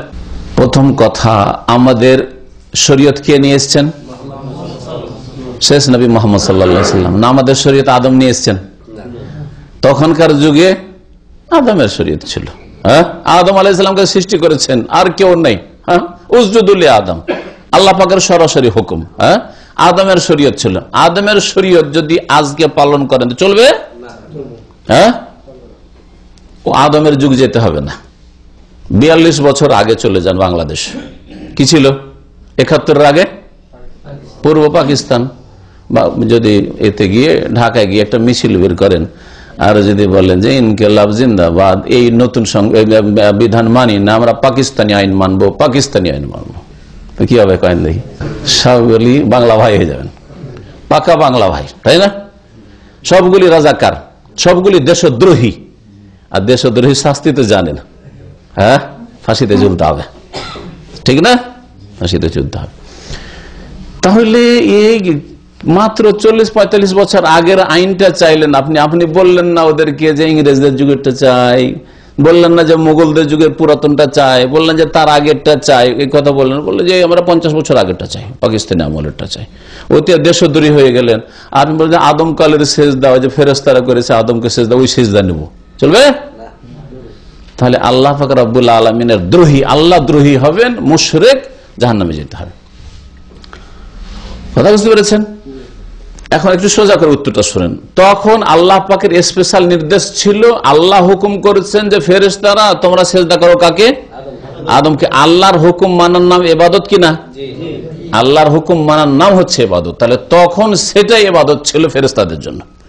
আর এই ইবাদত ইবলিস করেনি, সেই জন্য সে মরদুদ বিতাড়িত হয়েছে, ঠিক না? আর আপনাকে আমাকে আল্লাহ কি কোরআনে হুকুম করেছেন? লা তাসজুদু লিশ-শামসি ওয়ালা লিল-কামার। সূর্যকে সেজদা করবে না, চন্দ্রকে সেজদা করবে না। তো সূর্য চন্দ্রকে করবে না, আর পীরকে করবে নাকি? এত বিশাল সূর্যকে যদি সেজদা না করা যায়, বিশাল চন্দ্রকে যদি সেজদা না করা যায়, আসমান জমিন পাহাড় পর্বতকে সেজদা না করা যায়, সাগর মহাসাগরকে সেজদা না করা যায়, তো 3.5 হাতের পীরকে সেজদা করা চলবে নাকি? হ্যাঁ, মাজারকে সেজদা করা চলবে নাকি? ওয়াসজুদু আল্লাহ, ওয়াসজুদু লিল্লাহিল্লাযী খালাকাহুন। সেই আল্লাহকে সেজদা করো যে আল্লাহ পাক এগুলিকে সৃষ্টি করেছে, সবকে সৃষ্টি করেছেন যিনি, তাকে সেজদা করো। তাহলে আমার জন্য আপনার জন্য আল্লাহর হুকুম কি? এক আল্লাহকে সেজদা করো। রাসূলুল্লাহ সাল্লাল্লাহু আলাইহি ওয়াসাল্লাম বলছেন, কোন মানুষকে যদি অনুমতি দিতাম যে আল্লাহ ছাড়া অন্য কাউকে সেজদা করতে পারবে, তাহলে কাকে দিতাম? লা আমারতুল মারআতা আন তাসজুদা লিজাওজিহা। তো স্ত্রীকে বলতাম তোমার স্বামীকে সেজদা করো। তো স্ত্রী যদি স্বামীকে সেজদা করে শ্রদ্ধায় ভক্তি, সেটা শিরক হয়ে যাবে, এটাও অনুমতি নাই। হ্যাঁ, তাহলে আর কাউকে সেজদা করা আল্লাহ ছাড়া যায় না, বুঝছেন না? আর একটা উত্তর শুনে রাখেন এই বিদাতীদের। এই যুক্তি পেশ করে অসংখ্য মানুষকে কবর মাজার পূজায় লিপ্ত করে মুশরিক বানাচ্ছে বিদাতি মোল্লারা। সেই জন্য আদম আলাইহিস সালামের ছেলে মেয়েদের বিবাহ শাদী কেমন করে হয়? আদমের ছেলে মেয়ে কার? আর কোন লোক ছিল যে যার মেয়েকে বিয়ে করেছিল? হাবিল কাবিলরা কাকে বিয়ে করতো? নিজের বোনদেরকে বিয়ে করতো না? করতো না? নিজের বোনদেরকেই আদমের ছেলেরা বিয়ে করতো। ওই বিদাতি মোল্লা যদি আদমের যুগের সেজদা দিয়ে কবর মাজার পূজা আর পীরকে সেজদা করা জায়েজ করে, তো বলেন তাহলে তোমরা তোমাদের ভাই বোনকে বিয়ে করো পীর। ওই বিদাতি মোল্লাদেরকে বলেন যে বিয়ে করো। তাহলে ওই শরীয়ত যেমন বিবাহর শরীয়ত অচল, ওর চেয়ে বড় অপরাধ কেউ যদি হারামকে বিবাহ করে, তো একটা অপরাধ কাবিরা কেন, ওর চেয়ে বড় অপরাধ হচ্ছে শিরক করা। বুঝতে পেরেছেন না? দ্বীন ইসলাম যা রাসূলুল্লাহ সাল্লাল্লাহু আলাইহি ওয়াসাল্লাম নিউ এডিশন নিয়ে এসেছেন, হ্যাঁ, ফাইনাল শেষ বিধান নিয়ে এসেছেন, এরপর আর কোন বিধান আসবে না। এই বিধান কিয়ামত পর্যন্ত থাকবে। মুহাম্মদ রাসূলুল্লাহ সাল্লাল্লাহু আলাইহি ওয়াসাল্লাম জানিয়ে এসেছেন এই বিধানে আপন বোনকে কেউ বিয়ে করতে পারে না। বৈমাতৃ বৈপিতৃ এই 3 রকম বোন হচ্ছে আপন বোন। বোনকেও কেউ বিয়ে করতে পারে না, যেমন তেমনি আল্লাহ ছাড়া কাউকে সেজদাও করতে পারে না। কথা লম্বা হয়ে যাচ্ছে, আর বারবার করে আর মাজা ঘোষা করছি না, কারণ শিরকের কথা অনেক সময় বেশি বেশি শুনলে আবার মানুষকে সুখা সুখা লাগে, মজা লাগে না, তাই না? এই জন্য মাঝে মাঝে একটু এদিক ওদিক কথা বলছি, যদি আমাদের বিষয়বস্তু হচ্ছে শিরক আর তৌহিদ। আল্লাহ পাক রব্বুল আমাদের যেন হিদায়াতের উপর রাখেন, তৌহিদের উপর রাখেন, রাসূলের সুন্নাতের উপর রাখেন। শিরক বিদআত থেকে আল্লাহ পাক আমাদেরকে বাঁচিয়ে রাখেন। আল্লাহ পাক আমাদের গুনাহ খাতা যেন মাফ করে দেন। আল্লাহ পাক রব্বুল আমাদের সকলকে জান্নাতুল ফিরদৌস দান করেন। যেসব ভাই বোনেরা লাইনে আমেরিকা কানাডা থেকে আছেন, আল্লাহ পাক তাদেরকে যেন উত্তম প্রতিদান দান করেন, জাযায়ে খায়ের দান করেন। আল্লাহ পাক তাদের দিন দুনিয়া ভালো করেন। আল্লাহ পাক তাদের জান মালের ইজ্জত আবরুর হেফাজত করেন। আমাদের সকলের জান মালের আল্লাহ পাক হেফাজত করেন, সবকিছু হেফাজত করেন। আল্লাহ আমাদের সকলকে জান্নাতুল ফিরদৌস দান করেন। সুবহান রাব্বিকা রাব্বিল ইজ্জাতি আম্মা ইয়াসিফুন ওয়া সালামুন আলাল মুরসালিন ওয়াল হামদুলিল্লাহি রাব্বিল আলামিন। উতুলুল ইলমা ওয়ালাউ কানা বিসসিন। হ্যাঁ, চীনেও যদি যেতে হয় এলএম শিখো। চীনে এখনো কোনো বড় মাদ্রাসা নাই, আর নবীর যুগেও কিছু ছিল না, তো চীনে করে যেতে বলেন নবী সাল্লাল্লাহু আলাইহি ওয়াসাল্লাম। তারপরে চীনে ওইরকম কোনো সভ্যতাও ছিল না, যদি থাকে সেই যুগে সভ্যতা তো রোম দেশে ছিল, হ্যাঁ রোমান সভ্যতা ছিল, পারস্য সভ্যতা ছিল, আর ভারতের সভ্যতা, এই তিনটা সভ্যতা ছিল। হ্যাঁ, কারণ ভারতে তার আগে আর্যরা গিয়েছে, আর ওখানে একটা সভ্যতা ছিল, আর সভ্যতা ছিল পারস্যে, সভ্যতা ছিল রোমে। তো নবী সাল্লাল্লাহু আলাইহি ওয়াসাল্লাম যেসব সভ্য দেশ, সেসব দেশে তো এই আরব দেশ থেকে যেতে বললেন না, বললেন চীনে। চীনে এখনো কোনো বড় মাদ্রাসা নেই, তাহলে চীনে কেন এলএম শিখতে যেতে বলবেন? নবী, আমাদের ভাই জিজ্ঞাসা করছেন, নবী সাল্লাল্লাহু আলাইহি ওয়াসাল্লামকে আল্লাহ পাক ইখতিয়ার দিয়েছিলেন যে তুমি ধনী হতে চাও না গরিব, তুমি যদি বাদশাহ শাসক হতে চাও তাহলে তোমাকে সবচেয়ে বড় ধনী করে দিই, হ্যাঁ, মালিকান রাসূলান, কিং রাসূল করব, না আবদান রাসূলান হবে, আব্দুহু ওয়া রাসূলু, কোনটা হবে? তো নবী সাল্লাল্লাহু আলাইহি ওয়াসাল্লাম বলছেন, আল্লাহ আমি আবদুন আর রাসূলুন হতে চাই, গোলাম সাধারণ মানুষ আর রাসূল হতে চাই, আমি এত ধন দৌলত চাই না। তুমি যদি চাও তো তোমার জন্য ওহদকে স্বর্ণে পরিণত করে দিচ্ছি। তো আমি পরিণত করছি, তার মানে পরিণতকারী কে? আল্লাহ। নবীকে কথা বলেন যে তুমি বললেই হয়ে যাও, কোন বললেই হবে, কথা বলেছেন কি? তো নবী মুখতারিকুল হলেন না। জি। তারপরে নবী করিম সাল্লাল্লাহু আলাইহি ওয়াসাল্লাম যদি এত ইখতিয়ার রাখতেন তো বাড়িতে মাসের পর মাস, 3 মাস ধরে চুলা জ্বলতো না। এত ইখতিয়ার ক্ষমতা রাখেন, রুজির মালিক, জান্নাতের মালিক, জাহান্নামের মালিক, ইহকাল মালিক, সবকিছুর মালিক নবী এই বেরলভীদের কাছে। আর বাড়িতে স্ত্রী আর মেয়েদেরকে এত ক্ষুধায় রেখেছেন যে 3 মাস পারে যে চুলায় জ্বলে না। মা আয়েশাকে জিজ্ঞাসা, তাহলে তোমরা খেতে কি? বলছে কিছুই থাকতো না, একটা দুটো করে খেজুর, আসওয়াদান, একটা খেজুর, দুটো খেজুর আর একটু পানি খেলাম, ব্যাস। আল্লাহু আকবার। তাহলে এত ক্ষমতার মালিক নবী যে সবকিছু করতে পারেন, আর বিবিদেরকে একটু খেতে দিতেন না, কষ্ট দিয়েছেন এরকম করে। যখনই নবীকে বাড়াইতে লাগবেন তখনই তার মানহানি শুরু হয়ে যাবে। আসল যেটা শরীয়ত দিন যদি না মানে সহি আকীদা, তাহলে নবীর ওপর বড় মিথ্যা অপবাদ চলে আসবে। নবী জেনে শুনে এগুলো করেছেন, সব জানতেন না। নবী যদি আলিমুল গায়বি হবেন তো তাইফে গেলে তো ওখানে করে কোনো লাভ হবে না, একটা লোক মুসলমান হবে না, আর ওরা আমাকে রক্তে রক্তিত করবে, তো এমনি গেলেন খামোখায়। হ্যাঁ, নবী সাল্লাল্লাহু আলাইহি ওয়াসাল্লাম আলিমুল গায়ব, তাহলে 70 জন সাহাবীকে ওই যে ধোঁকা দিয়ে ডাকলো যে আমরা সব মুসলমান হয়ে গেছি, কোরআন শেখার জন্য পাঠিয়ে দেন, আর নবী পাঠিয়ে দিলেন। নবী জানা সত্ত্বেও, তাহলে তো নবী খুনি। আরে ভাই, এক্ষুনি যদি জানেন যে আপনার 2 ভাইয়ের কে বা এক ভাই এখান থেকে বেরিয়ে গেলে কেউ মারবে, খুন করবে, আর তারপরে আপনি যদি সাথে করে নিয়ে চলে যান, ওকে যদি সতর্ক না করেন জানা সত্ত্বেও, তাহলে আপনি খুনি না? পাক্কা খুনি আপনি। যে জানছেন যে লোকটাকে মারার জন্য বাইরে ওরা বসে আছে ষড়যন্ত্র করে, আপনাকে বলেছে ওকে মারবো, আজকে শেষ করব, আর আপনি কিছু বললেন না, সাথে করে নিয়ে গিয়ে ওকে ধরা দিলেন বা পাঠিয়ে দিলেন যে জান। আপনাকে এখানে সতর্ক করা ফরজ ছিল যে যেন না, মারবে কিন্তু, ঠিক না? তার নবী সাল্লাল্লাহু আলাইহি ওয়াসাল্লাম 70 জন সাহাবীকে পাঠিয়ে দিয়ে খুন করে দিলেন। আলিমুল গায়ব? কখনো আলিমুল গায়ব না। যদি গায়ব জানতেন একটা সাহাবী পাঠাইতেন না, বরং সাথে সাথে ওই লোকগুলিকে শাস্তি দিয়ে যারা ধোঁকাবাজি করে বলেছিল যে আমরা সব মুসলমান হয়ে গেছি, আমাদের গ্রাম মহল্লা সব মুসলমান হয়ে গেছে, আপনি পাঠান। বুঝতে পারছেন না? জি হ্যাঁ, সব শিরকি আকীদা। আল্লাহ ছাড়া কেউ আলিমুল গায়ব না, ওয়ালা আলামুল গায়ব। আল্লাহ নবীকে বলছেন যে নবী বলে দাও মানুষকে আমি গায়ব জানি না। অমুসলিমদের কোন উৎসবের দিনে তাদেরকে অভিনন্দন জানানো, তাদের বাতিলকে স্বীকৃতি দেওয়া, শিরক কুফরিকে অনুমোদন দেওয়া যে তোমাদেরটাও ঠিক আমাদেরটাও ঠিক, এটা সবচেয়ে বড় অপরাধ।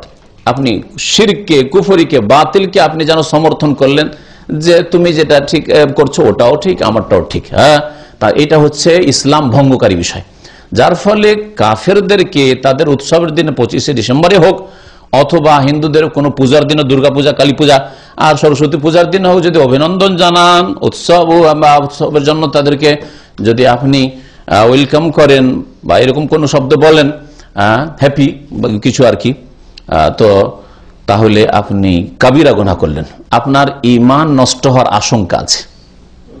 ঈমান নষ্ট হওয়ার আশঙ্কা, এটা ছোট গুনাহ। ওয়া ইয়াতাওয়াল্লাহুম মিনকুম ফাইন্নাহুম মিনহুম, যারা তাদের সাথে এরকম বন্ধুত্ব করবে তাদের দলে শামিল হবে, তাদের সাথে উঠবে। জি, দুনিয়া কাফেরদের সাথে কেক কাটবে, আখিরাতে তাদের সাথে উঠবে। বাতিল পন্থী ধর্ম তো একই, যারা কবর মাজার পূজা করে বিদাতি, আর ক্রিসমাস ডে, তো পার্থক্য তো তেমন কিছু নাই, এই জন্য ওরা যেতে পারে। কিন্তু যাদের তৌহিদের দিন আমাদের সৌদি আরবের উলামায়ে কেরাম কখনো যাবেন, সৌদি আরবের উলামাদের ফতোয়া দেখেন যেটা বললাম সৌদি আরব ওলামা কেরামদের ফতোয়া যে ক্রিসমাস ডে অথবা অমুসলিমদের কোনো পুজো পাঠে উৎসবের দিনে অভিনন্দন জানানো হারাম, কাবিরা গুনাহ। আর এটা তাদের সমর্থন করা, স্বীকৃতি দেওয়া, তারপর সন্তুষ্টি প্রকাশ করা যেন, অথচ অসন্তুষ্টি প্রকাশ করতে হবে। আপনার সম্পর্ক ছেদ, বারাত, ইন্নী বরাউ মিনকুম ওয়া মিম্মা তা'বুদুনা মিন দুনিল্লাহ, ইব্রাহিম আলাইহিস সালামের দিন এটা। তোমাদের সাথে আমাদের এই ধর্মীয় কোনো সম্পর্ক নেই, আর তোমরা যেসব কার্যকলাপ করো ধর্মের নামে সেগুলোর থেকে সম্পর্ক ছেদের ঘোষণা করছি। এটা হচ্ছে দিন ইব্রাহিম, মিল্লাতে ইব্রাহিম। তারপরে সৌদি আরবে থেকে যদি এই অভিনন্দন জানান তো দেশে গিয়ে কি করবেন? তাহলে দেশে গিয়ে তো স্পষ্ট কুফরিতে লিপ্ত হয়ে যাবেন। যারা এখানে এত দুর্বল, ওমান কানা ফি হাযিহি আমা ফাহুয়া ফিল আখিরাতি আমা, যদি সৌদি আরবে এসে কোরআন হাদিসের ধর্ম না পায়, দিন না পায়, তাহলে আর বাংলাদেশে গিয়ে আর ভারতে গিয়ে কি দিন পাবে? সেখানে আরো অন্ধই থাকবে। সুবহান রাব্বিকা রাব্বিল ইজ্জাতি আম্মা ইয়াসিফুন ওয়া সালামুন আলাল মুরসালিন ওয়ালহামদুলিল্লাহি রাব্বিল আলামিন। সুবহানাকাল্লাহুম্মা ওয়া বিহামদিকা আশহাদু আল্লা ইলাহা ইল্লা আনতা আস্তাগফিরুকা ওয়া আতুবু ইলাইক।